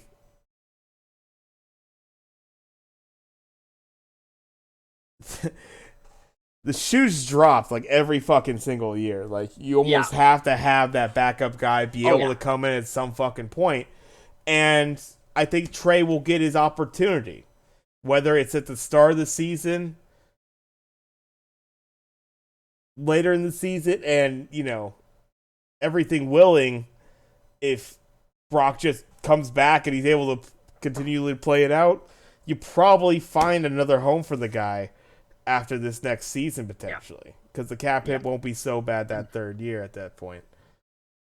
You can't do anything now with it. It's a crazy cap hit if you were to do anything with Trey Lance this offseason. So This that's is his third year coming up, right? And then next year will be his fourth. sorry. Or, Yeah. yeah. Yeah. Third to fourth. Yeah, I know. But it's I knew still, what you were saying. yeah. But yeah, it's just still like a Bad cap hit this year. huge Fourth year of the penalty. contract. When you move on from it, it's almost nothing. Thank you. Yeah. And yeah, it's I think that's fine. And I guess the only thing that really sucks is after kind of a nice little resurgence and all like the feel good that we did have, even though there was a rough patch for a little while there at the beginning, the fact that Jimmy G was off this team, then back on this team, backing up Trey Lance, coming in, being this fucking starter again, and bridging that time until, unfortunately he gets injured. It's kind of a shame that it's just gonna seemingly like I guess not like animosity or anything like that, but I guess like Shanahan was just done with dealing with Jimmy G. That's the reports, anyways. I think he'll land somewhere, and I don't see any reason why he couldn't land somewhere to be a starter right now, as far as Jimmy G is concerned. Otherwise, he's one of your. Be willing to ride him as a starter. I think he finds a backup job somewhere. I think less about his play and more about his injury history. I think there's gonna be a little bit of concern from teams going like, we're going into the season with Jimmy, unless it's a team who maybe doesn't have a lot of good going for them, and they're like, we need a veteran quarterback here, somebody who can maybe win us a couple games, get the team feeling good. We're not going to be great, but we want to kind of be a little bit better, right? Maybe if Houston doesn't end up with a quarterback, like a situation like that, where it's like, hey, we need somebody who can win us a couple games, get this team feeling better about themselves, right? Outside of that, I think Jimmy Garoppolo probably ends up a backup somewhere. Which, hey, he'll probably end up getting a chance at some point during the season because Jimmy Garoppolo quarterback rooms are cursed. Yeah. He got Tom Brady hurt. He left, and he's gotten every quarterback in San Francisco hurt since, including himself. So it's cooking up something else. I haven't heard the Jimmy G quarterback room curse. Getting everybody injured.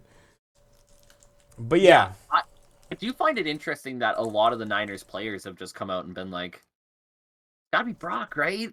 Like, actively just like, listen, this is no disrespect to Trey Lance. Love the guy. But it's gotta be Brock Purdy. Winning.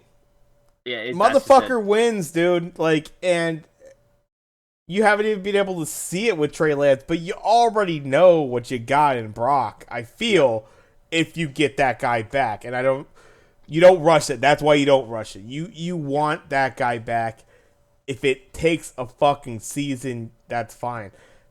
Trey has a lot of questions to answer on this stuff, and he'll get run for sure. I mean, preseason is going to be very Trey Lance featured. Going to be pretty certain of that. And I've kind of my feeling at this point is like, okay, Jimmy gone. These two, you probably have, obviously, as far as training camp and stuff is concerned, you're bringing in other quarterbacks. But if you're just talking these two, Yeah. two quarterbacks on the rookie deal, one on the cheapest possible rookie deal you could have. Yeah. Another on a pretty expensive one, but getting into its later stages, and still a rookie contract. It's not a veteran contract. These things are still Yep. lower. Yeah, potentially two starters. Potentially. You know you have one. Yes. And you might have another because a lot of potential was seen in that guy. It's a good problem to have, and not one that a lot of teams are going to find themselves in really having two guys, and you have to even question it going into the offseason. It's sometimes like, certain fan bases, it drives them fucking insane. This is a Niners team that's had this controversy before. Way back in the day. Guy called Joe Montana, guy called Steve Young. In a not entirely different situation. Joe Montana coming off of injury. And the question being, this guy from Tampa Bay that really kind of sucked balls for the Buccaneers when he played there. Why are you bringing this guy in? A little bit of similarity as far as, I guess, the play style that you might see in a Trey Lance and a Steve Young. Perhaps. Getting things done with the legs. But Brock has shown that too. I don't know. Guys who weren't drafted particularly highly, went to smaller universities, right? Guys who in their recruitment process also, weren't the most loved, had to kind of settle a little bit on their university choice and kind of build up their profile from there. Yeah. There are a lot of similarities. It is not something that is amiss to me that the Steve Young Brock Purdy similarities are there. Yeah, I don't know. It's hard to look at this Niners team moving away from the quarterback thing for a minute because obviously it's only going to be answered by week 1. I know there's a lot of people out there who think Trey Lance probably starts week 1 for the Niners. I don't see it. I don't see how you can go away from Purdy. The dude just came in and won. The only way that this Niners team could be stopped from winning with Brock Purdy at quarterback is they ruined his elbow. Right? Like, somebody came in, destroyed his elbow. That was the only way to stop the Niners from winning with Brock Purdy. I can't imagine that you look at this team week 1 and go, going back to Trey Lance? All things, even as far as that health. But I think if there's a question, if there's any question of rushing this thing, then you start Trey Lance initially. Yeah. And if Trey Lance gets going, I'm sorry, but you just probably ride the hot hand. But, 100%. But you literally have that. But yeah, no. To your point, and you brought up, I think everybody within that locker room is feeling Purdy, and it's I guess his job to lose. I hate to say that on an injury basis because I think he should take the time. Yeah. This team could win with Trey Lance. It just wins a lot with Brock Purdy. Yeah, I will say I do think it would be a shame if Purdy can't go in the preseason. Lance has a great preseason and ends up being the starter. And I think that might also be a bit, like we've talked about it, right? The last couple of seasons, the Niners have come out very slow out of the gate. Right. If you want to avoid that next year, if that is the scenario that happens, Brock's got to go week 1. He's got the locker room support. If you're like, listen, Brock, we don't want to play you during the preseason, right? We want to sit you down for a little bit, and then by week 1, he's feeling good. He's out there. He's throwing the ball in practice with regularity. But Trey Lance had a great preseason, so we're going to go with him. I feel like that's a good way to lose a little bit of locker room support too. But see, and that's just the thing too. It's like these have been really weird teams. Yeah. And I'm gonna look at it. I'd be like, you don't realize it, and it's again hindsight. But like, if this team's not fucking around and losing to the Bears week 1, to the Broncos, to the Falcons, you're the number 1 seed. Hey. That's a home game instead of an away game for the NFC Championship potentially. You're not dealing with the crowd noise for Josh Johnson, whatever, all sorts of different things could be in the scenario for that, obviously. But it's like, fuck around and keep losing 4 of your first 7 games or 5 of your first 8 and see what happens, because it's like they keep having to play this catch-up game, and it's great. You feel like you have the momentum, but like it just takes that one cog, and it was just like you lose Brock Purdy, and it wasn't super doom and gloom at that point, but then you fucking just you lose Josh Johnson, and just like, well, fuck us. Like, I was saying it while we were watching the game, and Crazy Jewish guy who's in my chat was there with us. I'm like, I know Kyle Juszczyk played some emergency quarterback shit, and he was their emergency quarterback. Why is Juice not taking snaps? Me and Dugan Wildcat, said the same thing. let's go. Put Juice back there. Get Why Juice not? Or McCaffrey back there playing quarterback. Let's go. Run and read options. Let's get it. Like, you're just putting the kid at risk, and yeah, exactly. But game was a shit show. It is what it is. It was a. It just felt so fucking typical as a Niners fan, dude. That's another thing. I was like, oh, fucking course we lose both our quarterbacks. Like, yeah, fuck us. All right, cool. One last question on the Niners, and then I'll put you out of your Niners misery. Thank you. This offseason, you could add one position. What do you think it would be that would most help the Niners? One player in any position who you think most improves the team. Doesn't necessarily have to be a specific player, but like, where would you fill a position that you think immediate impact improvement? We lost a little bit of that linebacker depth. I believe this offseason, Greenlaw, Al-Shazir, both on the way out potentially. CB's always a good one. Crazy Jewish guy pointing out. We could always probably, another piece to Travarius Ward. We're talking about that 2 DB kind of lockdown system that the Jets might be displaying with their team. That could be potentially good. Gotta look a little bit, honestly, to offensive line. We're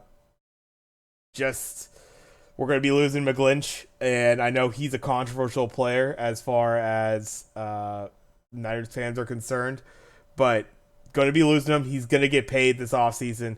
Niners are probably going to be able to afford him, and if he just wants to, go after the money, no blame in that. He's going to be one of the highest paid tackles this offseason, so they might have to look towards something for that. And you really couldn't hurt for some defensive tackle depth. The question marks on Javon Kinlaw at this point. He got his ass beat against the Eagles' offensive line in that game. If the little bit of success that the Eagles had was on the ground right up the fucking middle, basically. So, gotta look a little bit toward that. But we'll see. I mean, Kinlaw obviously young, been very injured, so you hope turn the corner on that potentially. Linebackers, you still have good guys as far as linebackers are concerned, but yeah, you're losing a little bit of that D-line depth, and defensive tackle is a question. I think Omenahu, want to say it's potentially him that might be on the way out. So some players that have been really nice for the Niners this season that will be some free agents potentially. That is interesting to me because you said a lot of positions Yes. and did not mention the one I was going to say, which is I looked at the 4 teams in the conference championship games and thought the Niners have by far the weakest wide receiver core as a whole. I think they need one more really just all-around wide receiver. I love our guys. I mean, because Ayuk right now is the question mark. He's on the off season. Yeah. But I mean, Debo, Ayuk, Juwan Jennings. I don't know. I love those guys.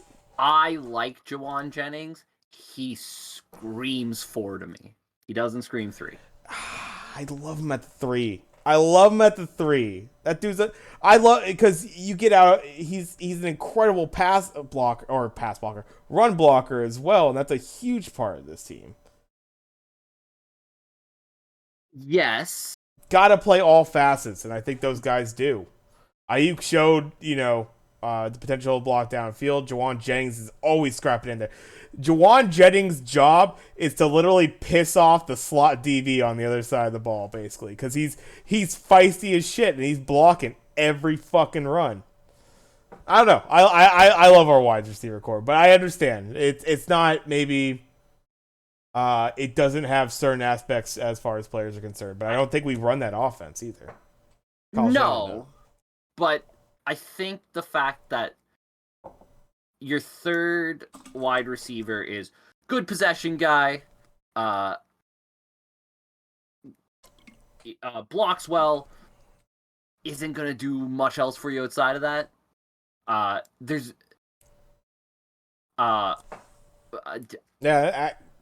think we just disagree on this one, my friend. I think they're one of the top wide receiver cores in the NFL. Those 3. Absolutely. And you can't discount if it's a different position, but the way this offense runs, tight end position, George Kittle, are you kidding me? Running backs that always potentially be in the slot there. You got Christian McCaffrey. The weapons in general, I don't know. I love our weapons.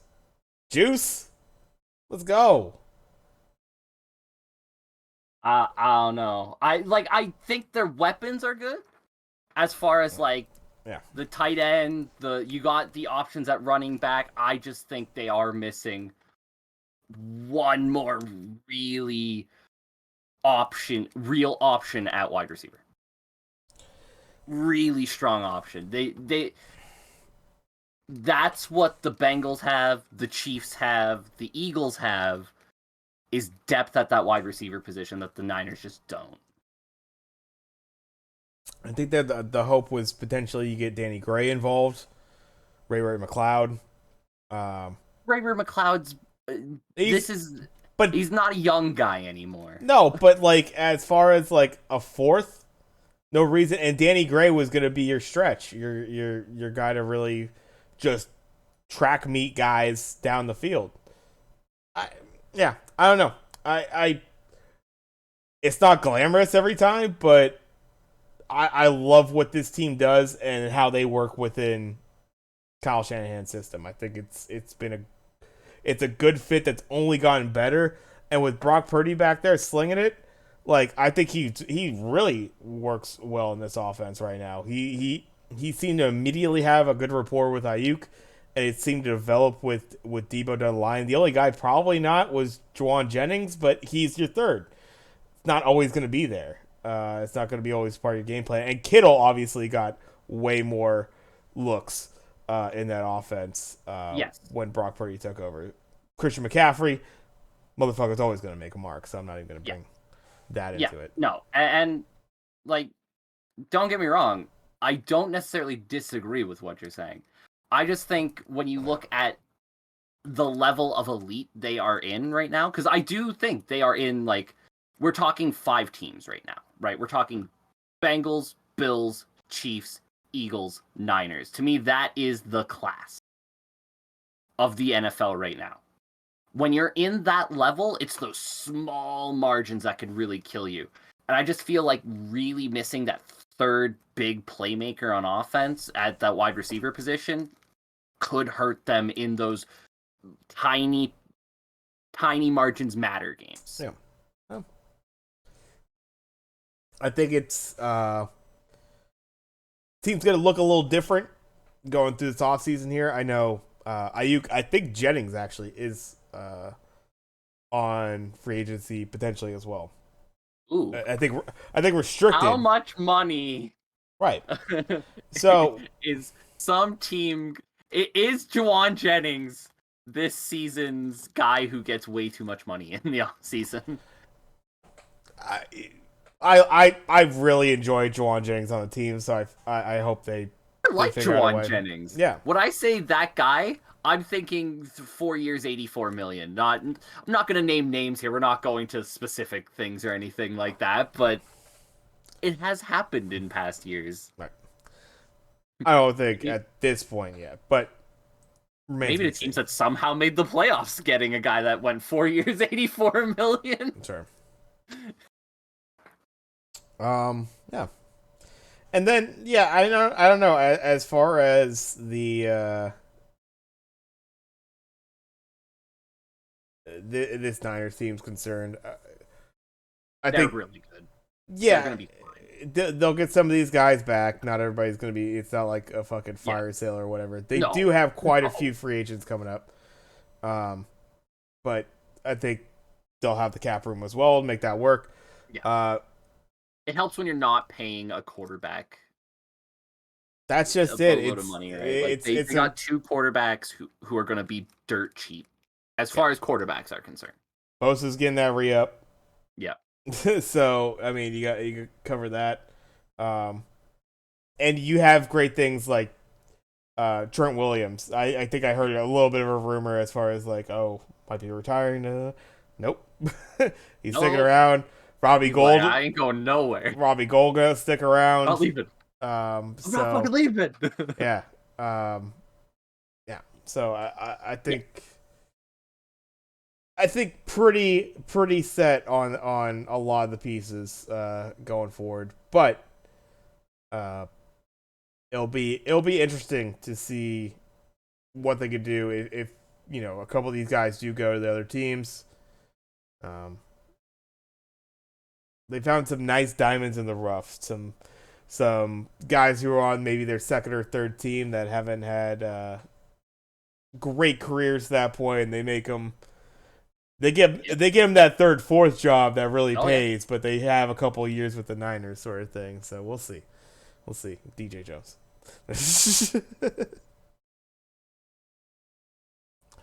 But let's move on to the AFC side of the championship. A tough one, and we had a little bit of complaining about the refs, but probably there's even more due complaining about the refs for this game.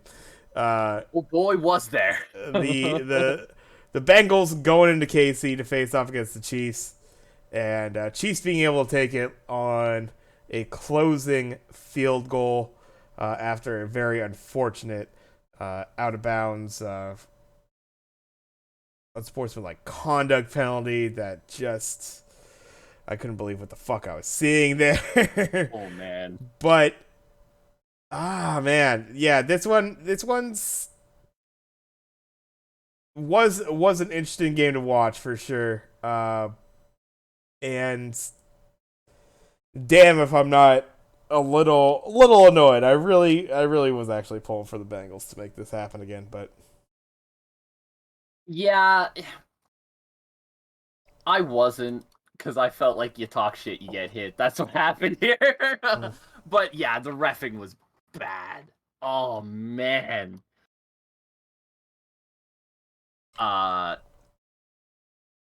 Yeah. I like on the course of the game as a whole, I thought the Chiefs were slightly better in this one. But man, ref's not gonna help that theory at all. It's just it's so hard to look at the game as a whole and be like, well, the team who played better probably won this one, when there's so much ref shenanigans that happen.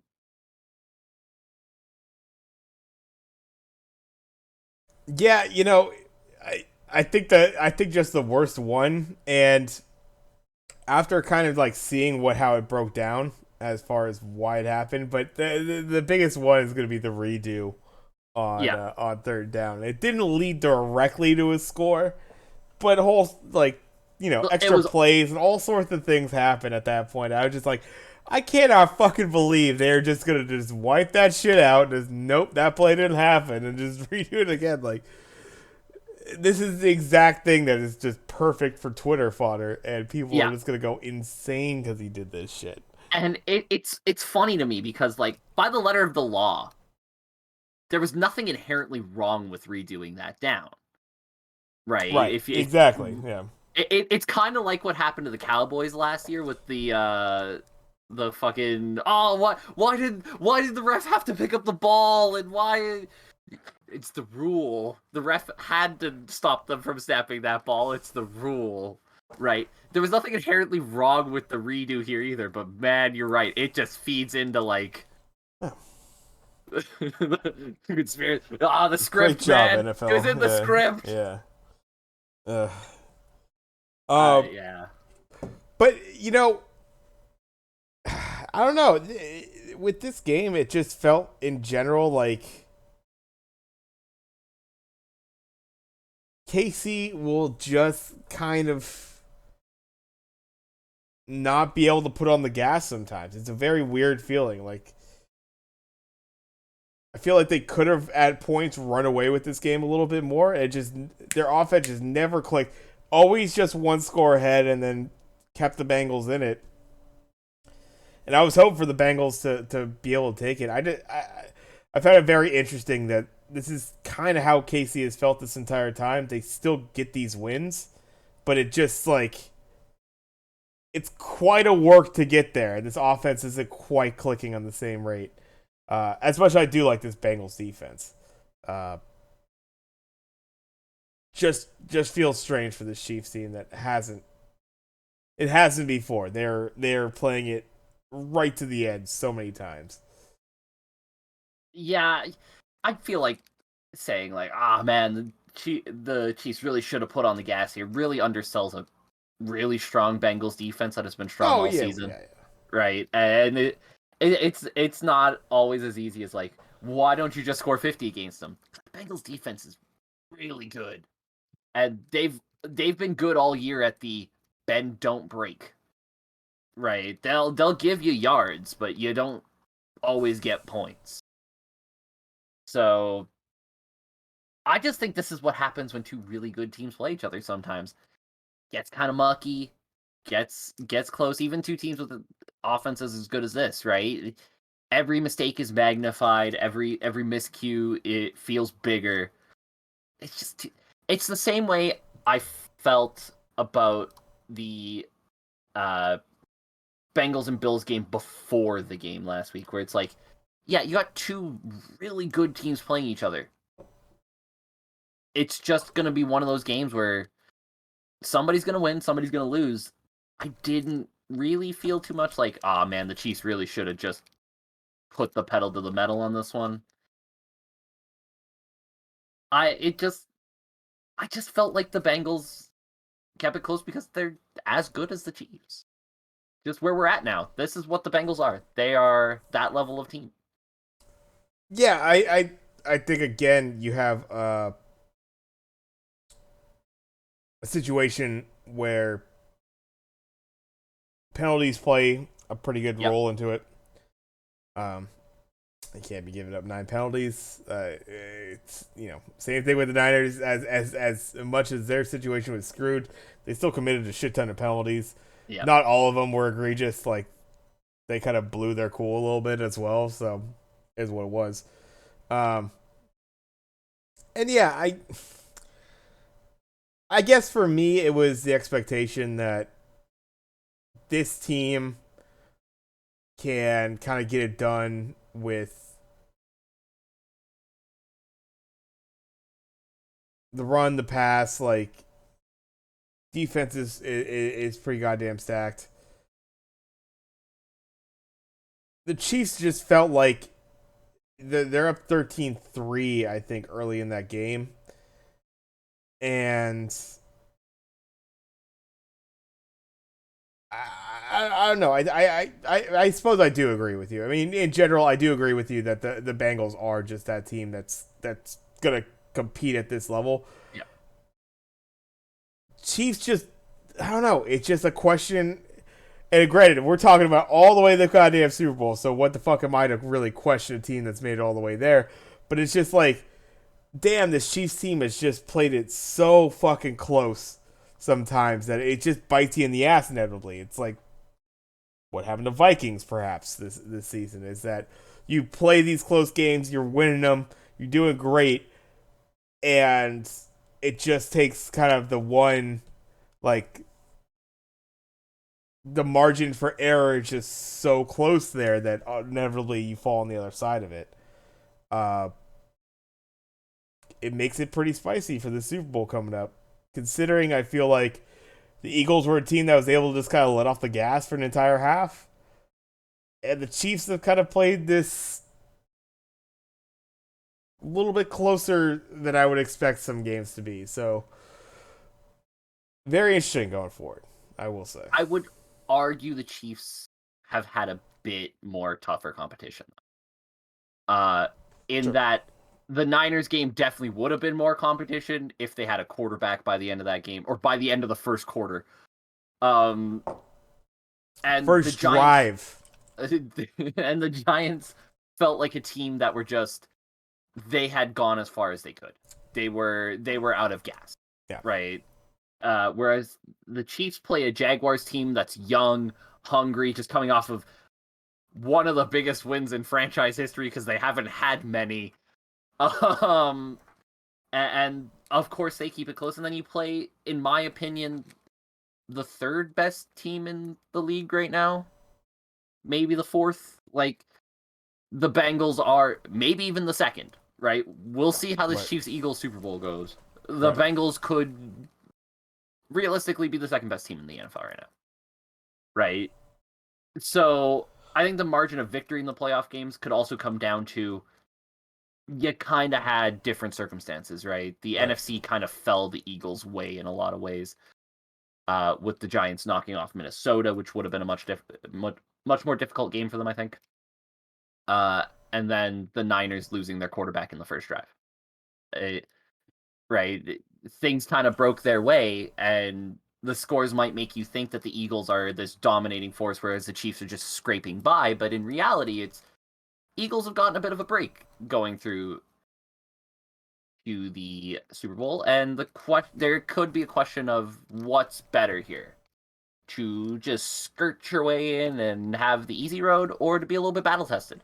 Yeah. Right? To have gone through those wars, to have been in the dogfight late in games, and know that when you're in that dogfight late in the game, you can come out the other side of it. Be the team that uh, takes the blows and throws them back as hard, right?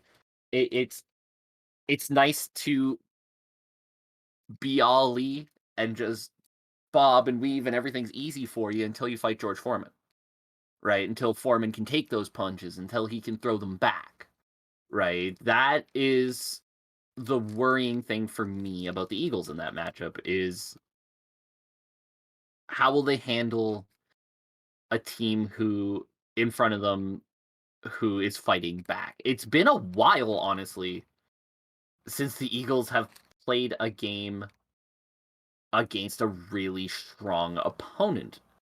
And even longer since they've beaten a really strong opponent. Probably have to go all the way back to their week 14 win against the Giants, if you want to count the Giants as a really strong opponent. It has been a while for the Eagles since they've really been tested. And it'll be interesting to see how they handle adversity again, right? When it's kind of been easy for them to this point. I Yeah. don't No. think the Chiefs playing these hard games is actively a bad thing for them. I think it's a. I thought it was interesting as we were going through that game a couple weeks ago with the Niners that as the Eagles, you're going to be able to kind of point to the fact that, yeah, you didn't really run your offense because you didn't have an offense on the other Yeah. side that was going to do anything to you, so you felt like you could kind of take it off. And that's, I suppose, valid. For the times when you even were running your offense, though, it's like you were getting stopped pretty well. Yeah. Like it wasn't very like you're getting everything, and you got pretty much spotted 14 points more or less. Can't really like take away that last touchdown so much, but you got an incredibly short field and you were able to take advantage of it, and a fourth down that should have been not converted was you score off that. So for a team that didn't have a quarterback, they were still keeping Hanging around. you Yep. right there. And that's exactly what I was saying, is that I'm interested about how much this team's been able to take off the gas if they get it going with the Chiefs here. And if the Chiefs, again, like, they have played these games close, but what they did right here in this game was they had a lead early and they kept it. Yeah. And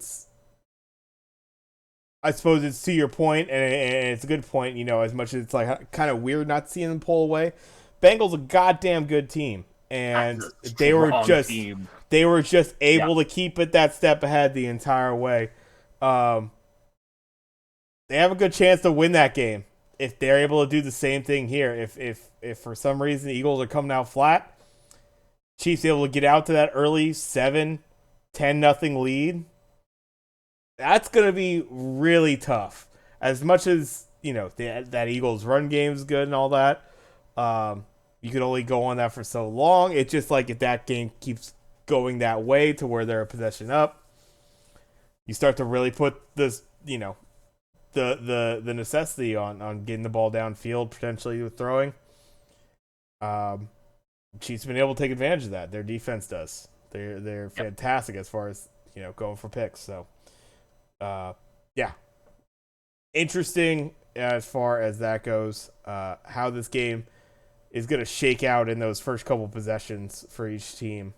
Yeah, could tell the entire story for it. It really could. Before we move on to that, though, Bengals going into this offseason. Interestingly, a very stable position for them right now. You look at their free agent list. Obviously, the big name that stands out is they got to get Jesse Bates signed up. I think that's going to be important for them. But beyond that, you're looking at Eli Apple, Hayden Hurst, Trey Flowers, Von Bell.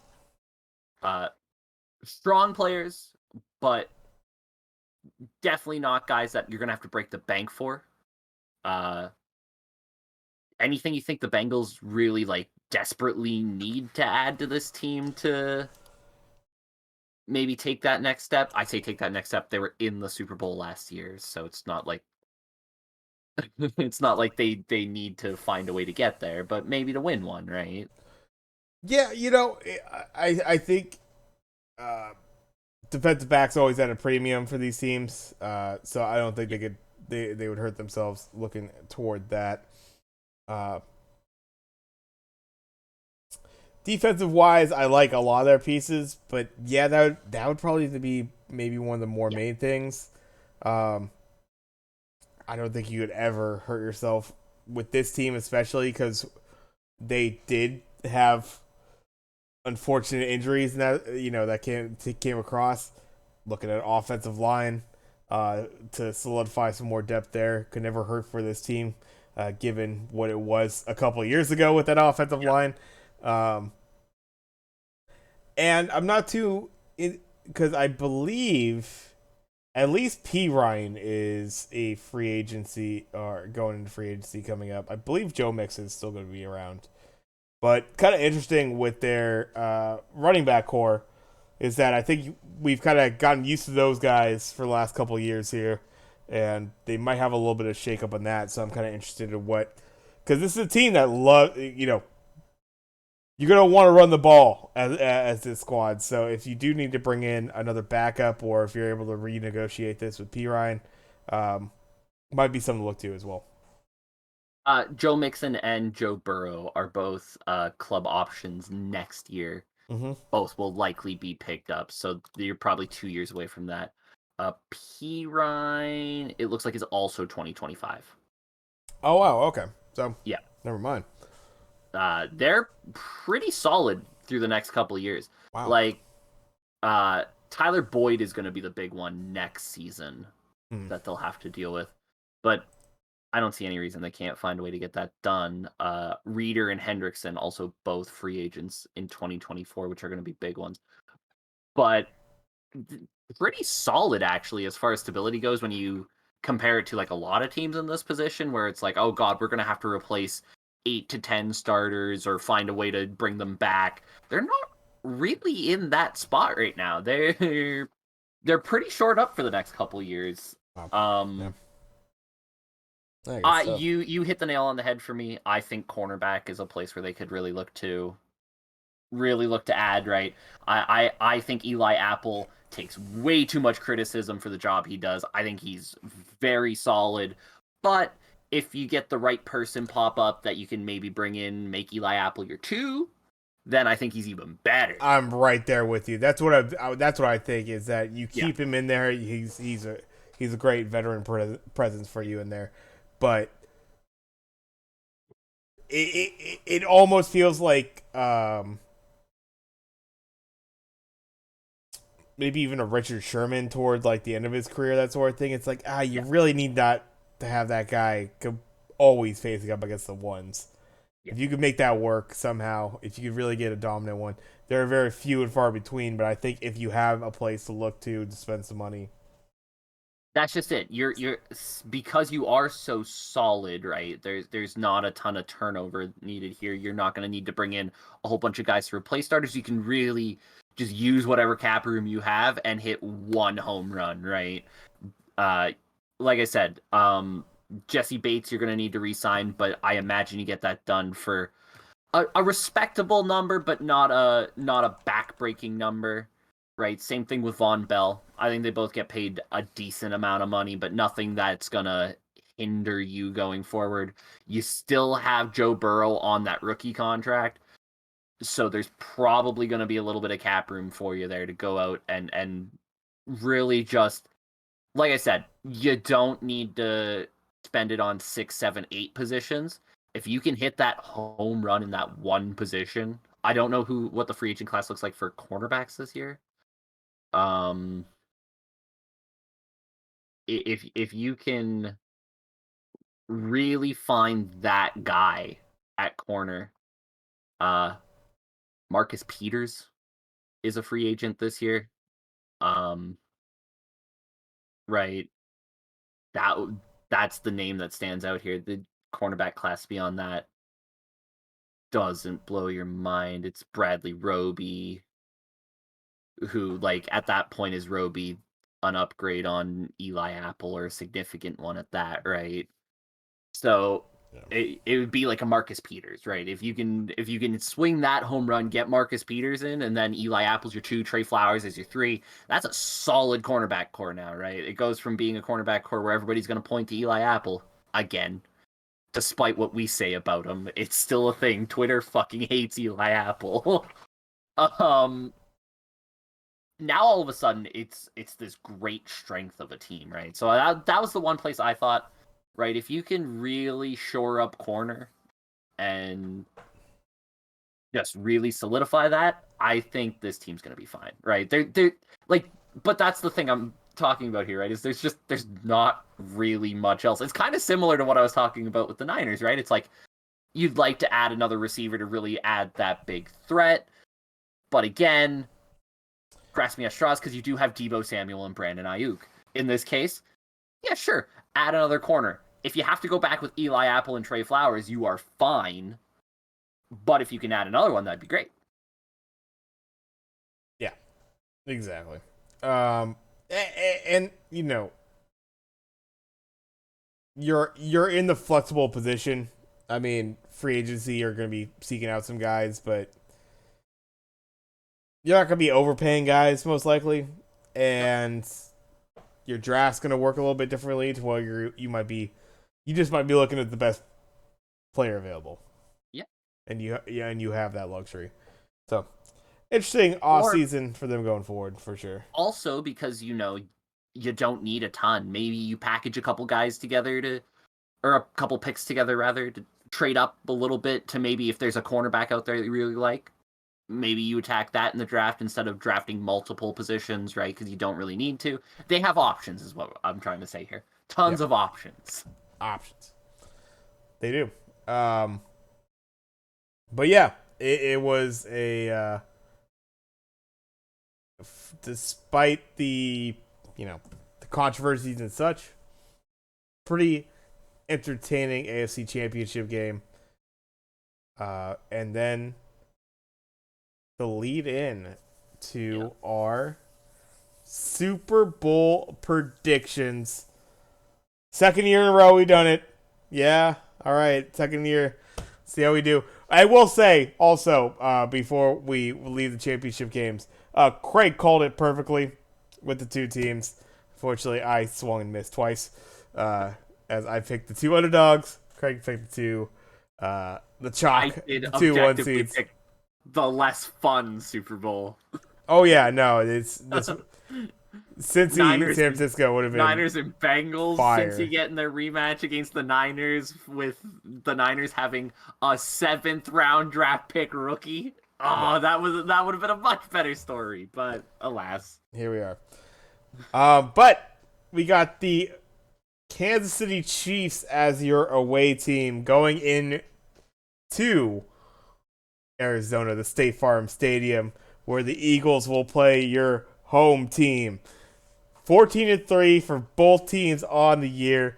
Eagles getting a -1.5 going into this game, as far as the point spread is concerned. We've talked about it a bit. We'll talk about it further. But your initial thoughts going into Super Bowl weekend here, Craig? Initially, I thought I was on the Chiefs.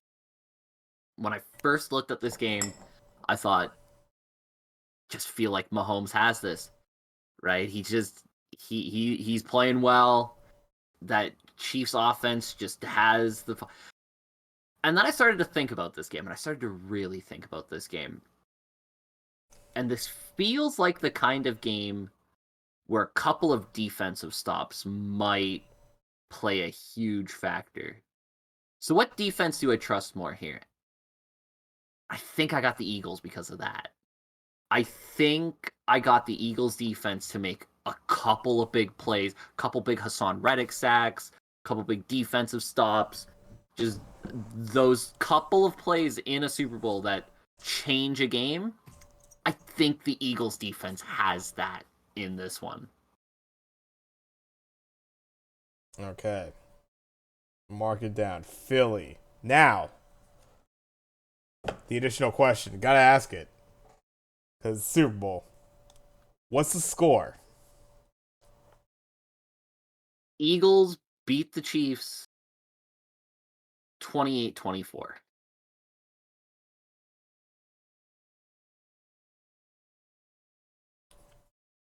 I got the prop bets, by the way.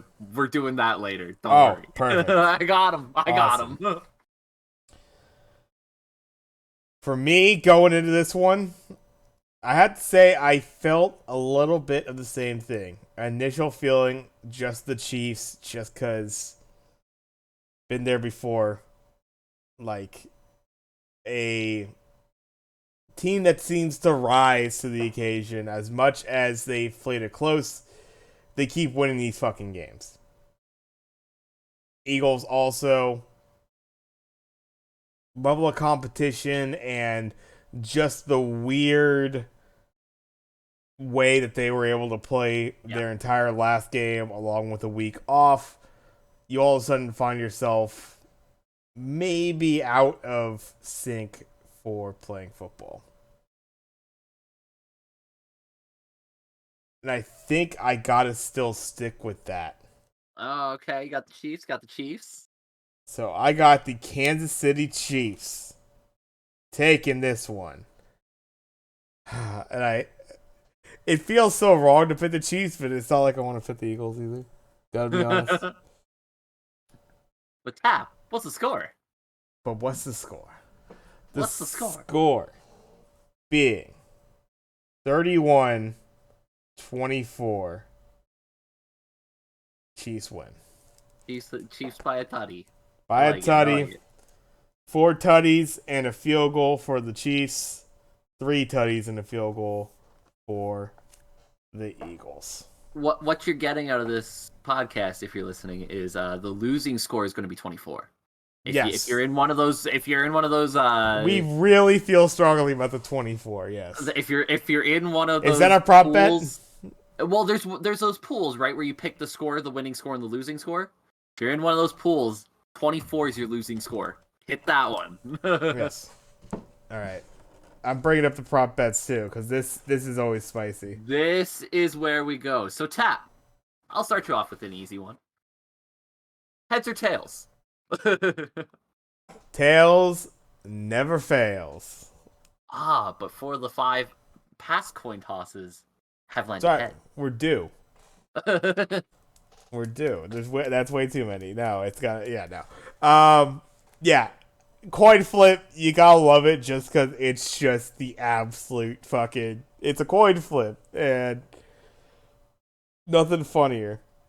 Hey Tap, tails never fails. I couldn't see how a little bit of a reflection. Yeah, was it a heads or was it a tails? It was tails. It was tails. Yeah. I am also on tails for the coin flip. Nice. The next one I have here. Will either team win the coin toss and win the game?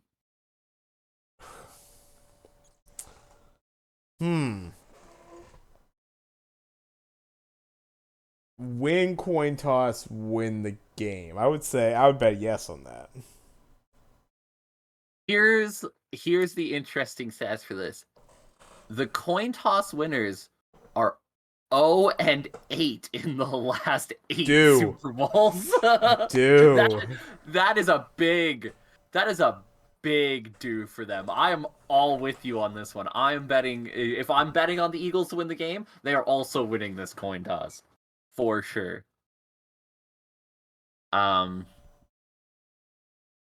Everybody's favorite one.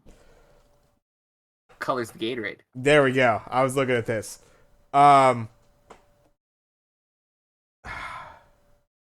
So clear water is always an interesting one because they might just pick up the water one. Yeah. And that's always. I don't think clear. Like I don't think they'll have the Glacier Cherry on hand, but it's always one that I look to. I always look to that one, but I think this year the boys get it right. Orange brings it home. 2 of the last 3 have been blue. I got a spicy one for you. Perp? I think this game is close. I think potentially maybe sleeps into overtime. I got the no Gatorade bath this year. Plus 1,600 on a spicy maybe overtime game. You know, they're running out on the field in excitement. We just won the game in overtime. Walk-off touchdown, something like that. Plus 1,600. Oh, wow. Good odds. It is, since 2001, it is the most common outcome of the Gatorade bath is the no Gatorade bath. I feel it's the good money bet. That's for sure. It's a good money bet. That's a good one. That's a good one. It is the one where it's like if you want to really win some money on a prop bet that you really shouldn't be gambling that much on, the no Gatorade pour hits way more often than you would imagine. Yeah. That being said, the Chiefs, when they won it a couple years back, were orange. Okay. That is, yeah. Also worth noting, notable. Andy Reid's 64 years old, a little bit older. The heart's not working so well. He might tell the players, "Hey, Can't handle it. No Gatorade bath for me. You know what's a potential really spicy one? I'm taking a look at the board here. I'd sprinkle a little bit Eagles safety for first points of the game. That's fascinating. Sprinkle a little $5 on that. Make yourself like fucking what, 20, 30? A $5 bet plus 6,600. So when I had first score of the game, I thought like nice in the middle of the table. Yeah. Could do it. Realistic. You're being realistic about this. I was being realistic. Yes. I like McCole Hardman. Okay. On that, something like a red zone slant kind of thing. They really like running him on in the slot slant. Keep it away from their stronger weapons. I kind of think McCole Hardman first touchdown pass of the game. Like I said, right in the middle of the board. He's not high up there, but he's not like crazy bet. But I think there's real potential for the McCole Hardman first score. Yeah, that's a pretty good one. I mean, if I was being realistic, like I'd probably put a bet on Kelsey. Kelsey's be the one, right? A very easy one. Yes. Kelsey, AJ Brown were the two that were like stood out to me as like. If I was to flip the script though, and even though I picked the Chiefs, if I'm thinking that the Eagles get out to this first score, Kenneth Gainwell really like to get that first one. I was going to mention a Gainwell prop bet because Gainwell right now, the over-under on Kenneth Gainwell rushing yards in this game is 11.5. Oh. Hit the fucking over on that right now. Yeah. What? 11.5? All day. Yeah. I'd bet the Jalen Hurts over. I'd bet the Gainwell over. They'll have some options. Obviously, Sanders is going to be the interesting one. What's his over under? Have to look at this. I don't. Sanders yards. In front of me, because I don't have all the yard ones in front of me. I just the Gainwell one stood out to me as like, what? Yeah. No, I like Gainwell to get some touches here. While you're looking that up, halftime show prop, 8.5 songs over under for Rhianna. I'm taking the under on this. Hit the under on that one. I don't even think I can name 8 Rhianna songs. That's a lot of songs, man. Like they usually like remix the shit out of them, like so you're only singing like a quarter of it or whatever. 54.5 is Miles Sanders over under. See, under for me on that. I'm under on that. Because I think Gainwell's going to get a few touches in this game, right? Yeah, I think they're going to try to split them around a little bit. Yeah. I'm with you. I'm the under on the 54.5. I think he'll be somewhere around 50, but I think him and Gainwell are going to have a fairly decent split where I think Gainwell's going to be somewhere around 30, 35. And what's Hurts? Like 27 or something like that, probably? Jalen Hurts is 28.5. Let me just double check to make sure that's if I nail that. I'm complete shot in the dark on this. I have no stats in front of me right now, but I just have a feeling that's what the books would make it. High 20s. Ooh, it has spiked in the last few days. 40.5 is the over under. Never mind, I go under. Never mind. I actually like the over on that one. Yeah, that seems like that's a big bump right there. I don't know about that. Yeah. I'd start.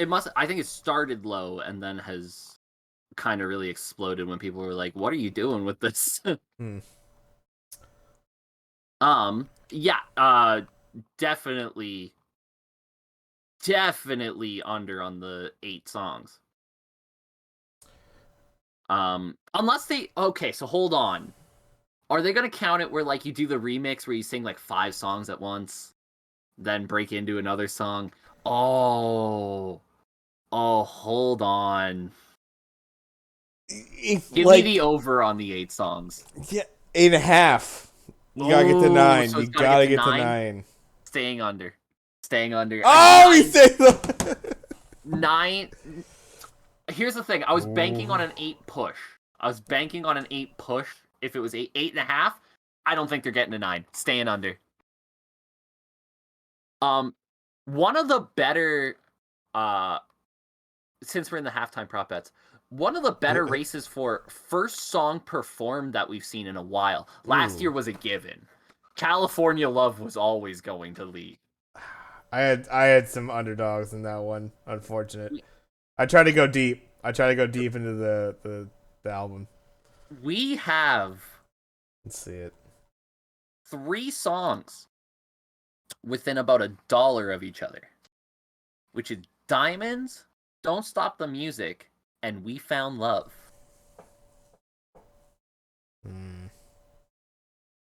As an aside, I like the plus 1500. Bitch better have my money. Definitely not gonna be let off with.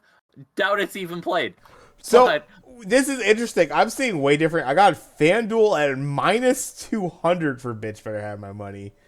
-200 for bitch better have my money. Money to like they really feel like it's gonna be that. That's crazy.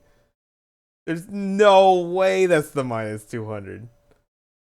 Oh, and now I'm seeing over under on 9.5 songs, not 8. What is this? Alternate lines? Alternate timeline. You have What? reached a new What portal. has happened Definitely here? under on 9.5. By the way. But you're looking at openers, right? Yeah. What's the first song performed during the halftime show? Yeah, yeah. That's crazy. That's the top one I'm seeing. This is the sports interaction odds that I have here. By the way. I'm looking at covers.com, and they have multiple lines. Okay. Different. Um. But FanDuel Betano, I have no idea what the fuck Betano is. So.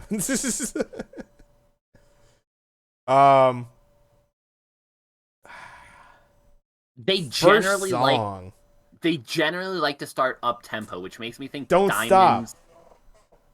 Stop. Diamonds isn't it, right? Like they generally like to Yeah. start you off hype. They don't. Diamonds is gonna be in that playlist, but they like to start you off. Give me hype. Don't Stop the Music.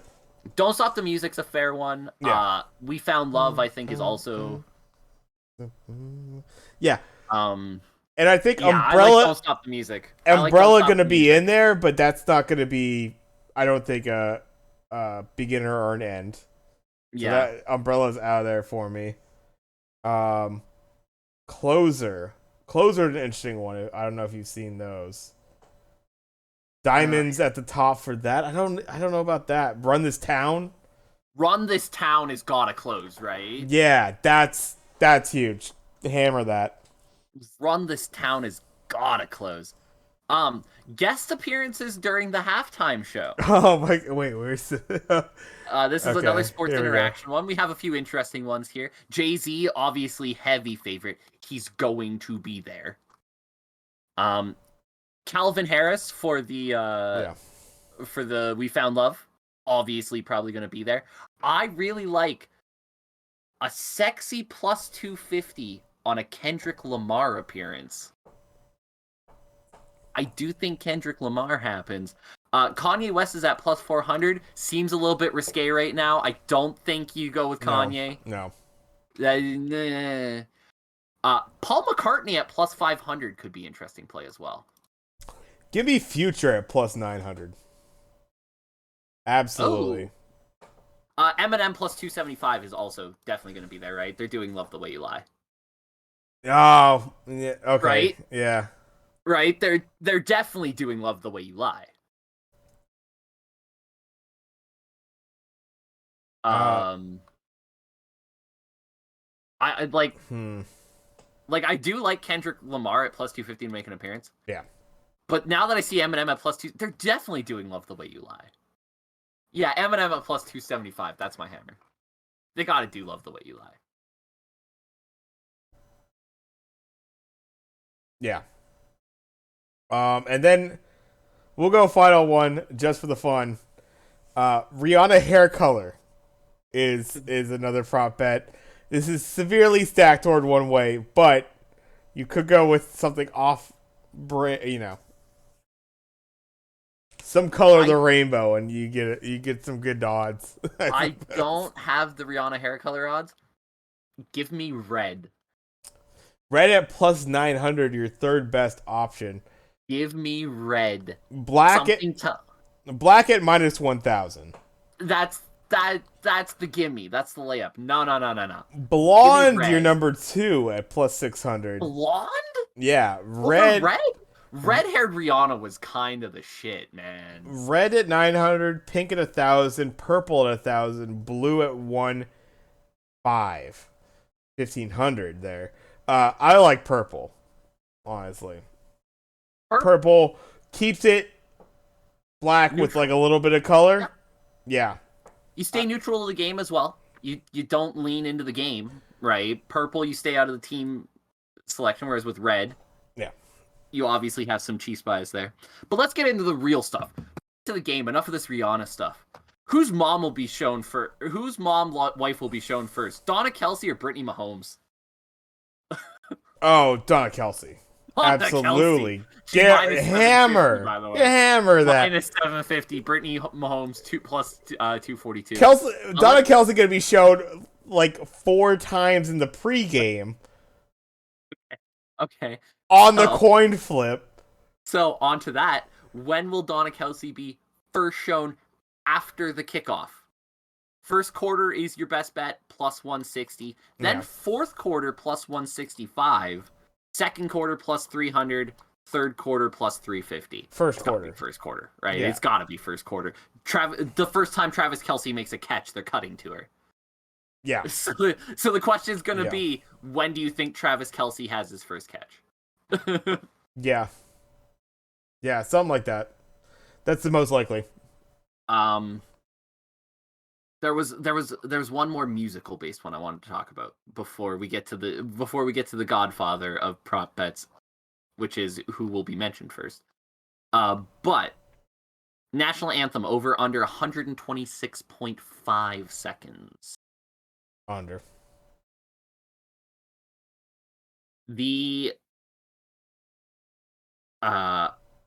This year's singer is Chris Stapleton. No idea. I should have done research. He's but as a it's fucked up. But honestly, as a dude singing, probably getting out there in a clean minute and a half. Here's the thing. Chris Stapleton is a country singer. Well, here's the thing about Chris Stapleton.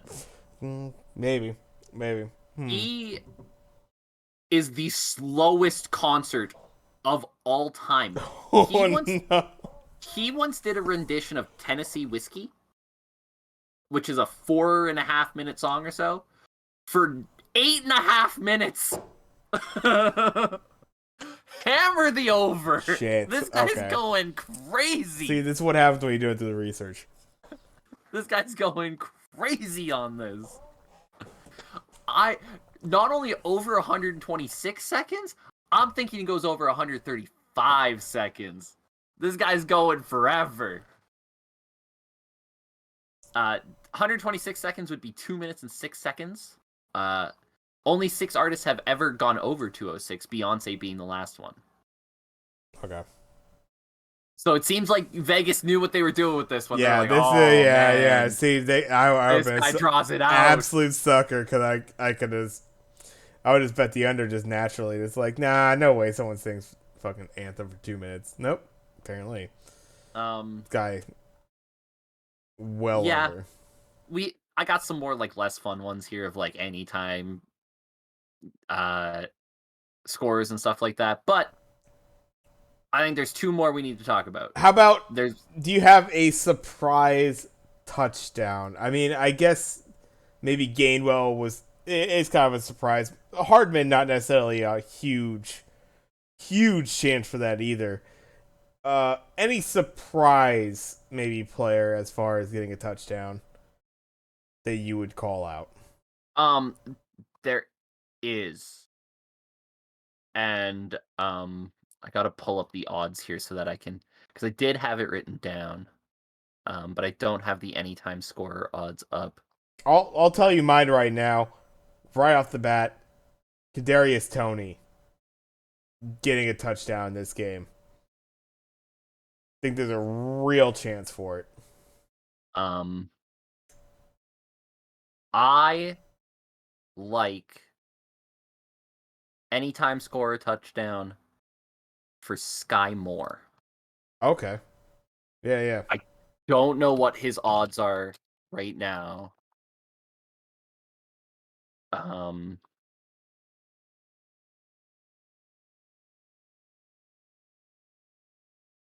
Score a touchdown plus 900 as an anytime scorer. Um, I think Sky Moore is a good, like, he's a long shot, but he's a guy who is big play potential. He's definitely a guy who could get a 20-yard pass and find a hole and break it. That's what I look for like a good long shot anytime touchdown score, is like, who's a guy who could get like a pass that's not designed to go the whole way and accidentally take it the whole way. I'm gonna take Sky Moore for that. Yeah. I like it. I like it. That's it's just a guy that could like kind of just be there for Yep. really just a couple plays, and touchdown is potentially one of those for sure for him. Um, So I have two more left to talk about. One is actually about the game, and one is another stupid prop. Which one do you think's the better? You know what? No, we're gonna go with the stupid prop out of the way first, because I think the better ender is who the MVP will be. yes, let's do that. What's the stupid prop? Who is the first person shout out by the MVP winner? Is it the teammates? Is it the city? Is it God? Is it their Oh family, my their god. coaches? Okay, it's like Who are we shouting out? um family, mom. I like that. I like that because you and I might be thinking similarly on MVP odds.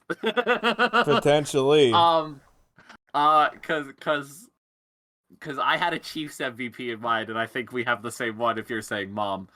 Um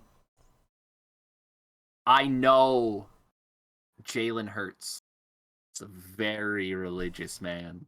Mm. I think Jalen Hurts is thanking our Lord and Savior, Jeebus Christ.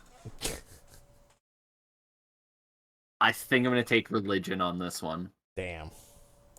But I like Religion wins I again. like the plus 690 family, Yes. because Tap, who's your MVP? My MVP. Out of left field. No. Honestly, motherfucker who's just proven such a mismatch problem. Yeah. And it's like it's a tough position to always account for. It's gotten better over the years in other aspects of his game. But I honestly think he probably brings in two tutties on the night at the very least. And your MVP for the Super Bowl, Travis Kelce. That was my pick if I had the Chiefs, was Travis Kelce. I'll give you the sleeper pick of all sleeper picks. All My right. I MVP like it. The of the gamble. Super Bowl, with 3 sacks in the game and a forced fumble, is one Hassan Reddick at plus No way. 5,000. Jesus. Okay. I think 3 Hassan Reddick sacks. could cause fucking issues for this offensive line.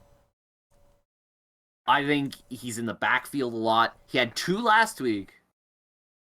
Could have had more if, they actually had a quarterback in the game after the first quarter.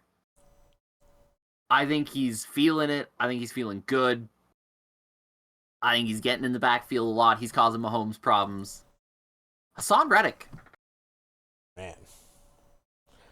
Defensive player. And three sacks with the forced? 3 sacks. One of them will be a strip sack. Oh my god. Well, there you go. That is I had to justify how Hassan Reddick will win it above Jalen Hurts. I was like, gets like a bunch of sacks. Man.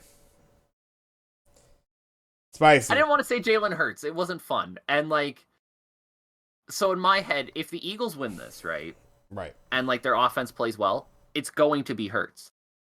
Unless AJ Brown goes for 200, they're still going to give it to Hurts. So I was looking at this and I was thinking, what if it's a big defensive game from the Eagles? Hassan Reddick stands out. Yeah. Yep. I mean, it's a... But I did have Kelsey written as a potential KC MVP. So when he said mom, I was like, my man. Yeah, kind of in the same way. I can't just go for a quarterback. It doesn't feel... the quarterback one is easy. Let's have some fun out here. Exactly. So we gotta go off the board here. Kelsey's not that crazy off the board. I think it's still plus 1,000. Is he your second chief though, as far as... Yes. Yeah, Mahomes and then Kelsey. Yeah. So but the quarterback odds are so far above everybody else that you're still it's still good return. AJ Brown is solid return as well. I just don't see a world where they give it to Brown ahead of Hurts. I do see a world where they could give it to Kelsey ahead of Mahomes. Kelsey has a really good game. He's a personality in and of itself, and I think that's important to winning an MVP as well. Yeah. Is if the Chiefs win and Kelsey has 2 touchdowns and he's a big part of it, he's also Travis Kelsey. He's a name. Yeah. I mean, if they get 2 touchdowns and they're the only 2 touchdowns, that's the one thing. It's with a certain amount of catches and depending on how pivotal they are, absolutely. It could... And it gives them a chance to cut to his mom again, who will probably have been on the screen more than both of her sons combined at this point.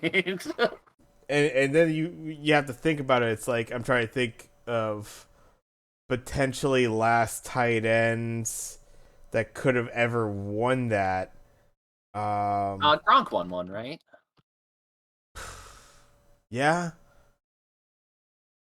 Is that it? It's the first one that... It's I try to think of some of the great names, but Tony Gonzalez wasn't there, fucking... Gronk did not win a Super Bowl MVP. Oh. Tight ends, it's not an easy one to do. Kelsey's one of the few guys. Here's a fun fact for you, Tap. No tight end has ever won a Super Bowl MVP. Yeah. It's not incredibly surprising, honestly, just because it's so... I thought Gronk had won one, so it's a little bit surprising to me, but only because I had thought Gronk had won one. Right. It was Edelman I was thinking of. Edelman won. Yes, yeah. And that was kind of nutty on its own, but yeah, he was such a pivotal point of that game. And that's kind of what I feel like it will be for Kelsey. It's he might be the only guy that's really making catches out there for this Chiefs team. Depending if it is that defensive struggle, which it could be. It is interesting very well because before the 2000s, the early 2000s, when you mentioned Tony Gonzalez, obviously there's a point in time where the tight end position really explodes. There's not really a tight end I could have think of before then who impacted the game the way tight ends do now, right? I think it's a very different position than it was back then. And yeah, absolutely. Absolutely, I think Kelsey is honestly, I think he is the best bet as far as bang for buck goes with potential to win. Yeah. I throw out Hassan Reddick because I'm let's have fun. Let's pick somebody who's got you're making a good amount of money off of this odds. Throw $10 on it, get $50,000 if you're right, kind of odds. Right. And have some fun. And Hassan Reddick stood out to me as like a guy who it's like, yeah, Hassan Reddick could realistically get a whole bunch of sacks, force a fumble, have the Eagles defense dominate this game, and could win MVP. Sure. But I think your best bang for buck bet is definitely Travis Kelce.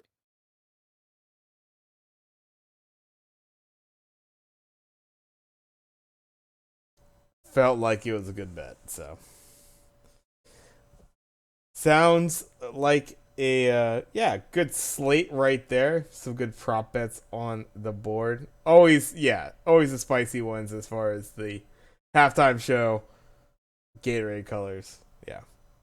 Yeah, it's good crack. If you actually bet on prop bets, you're a fucking idiot. But I would sprinkle. When I say no harm in a bet, little 5-10. Yeah.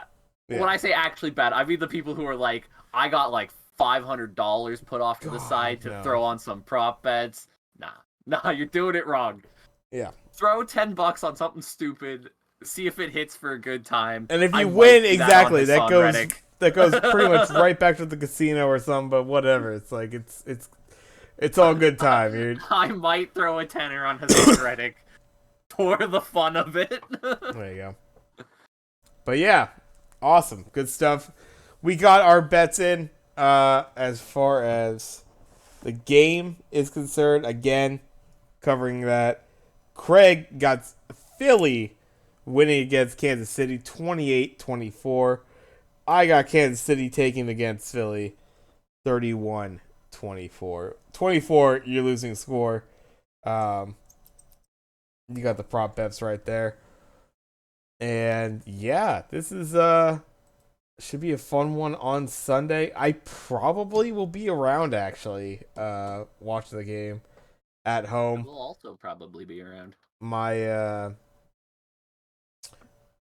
our usual sanctuary for the games where we go enjoy a lot of good food and just kick it and all that. Unfortunately, our host has, I believe, contracted COVID.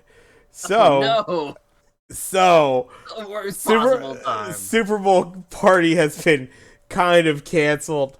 So I'll probably be around. So yeah, we'll be watching on stream. Catch us here, TapTOJ. That's twitch.tv/TapTOJ. TAPATIOJ. You also catch this episode if you like on YouTube. Catch us at Sports Clichés.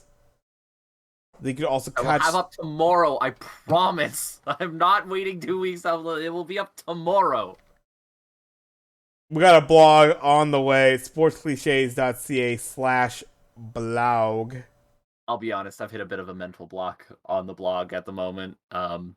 Definitely going to be some stuff coming as far as NBA and NHL stuff goes. I was going to do a trade deadline one, and then all the trades started happening, and it was frustrating me. So There we go. that didn't end up happening, but probably do like a review of the trade deadline at some point when it's done. I won't review the NBA trade deadline because I'm not as invested in the NBA, but fuck, that was crazy. Oh my god, yeah, it was. Let's just trade everybody. Fuck it. Kyrie, you're gone. John Wall, get out of here.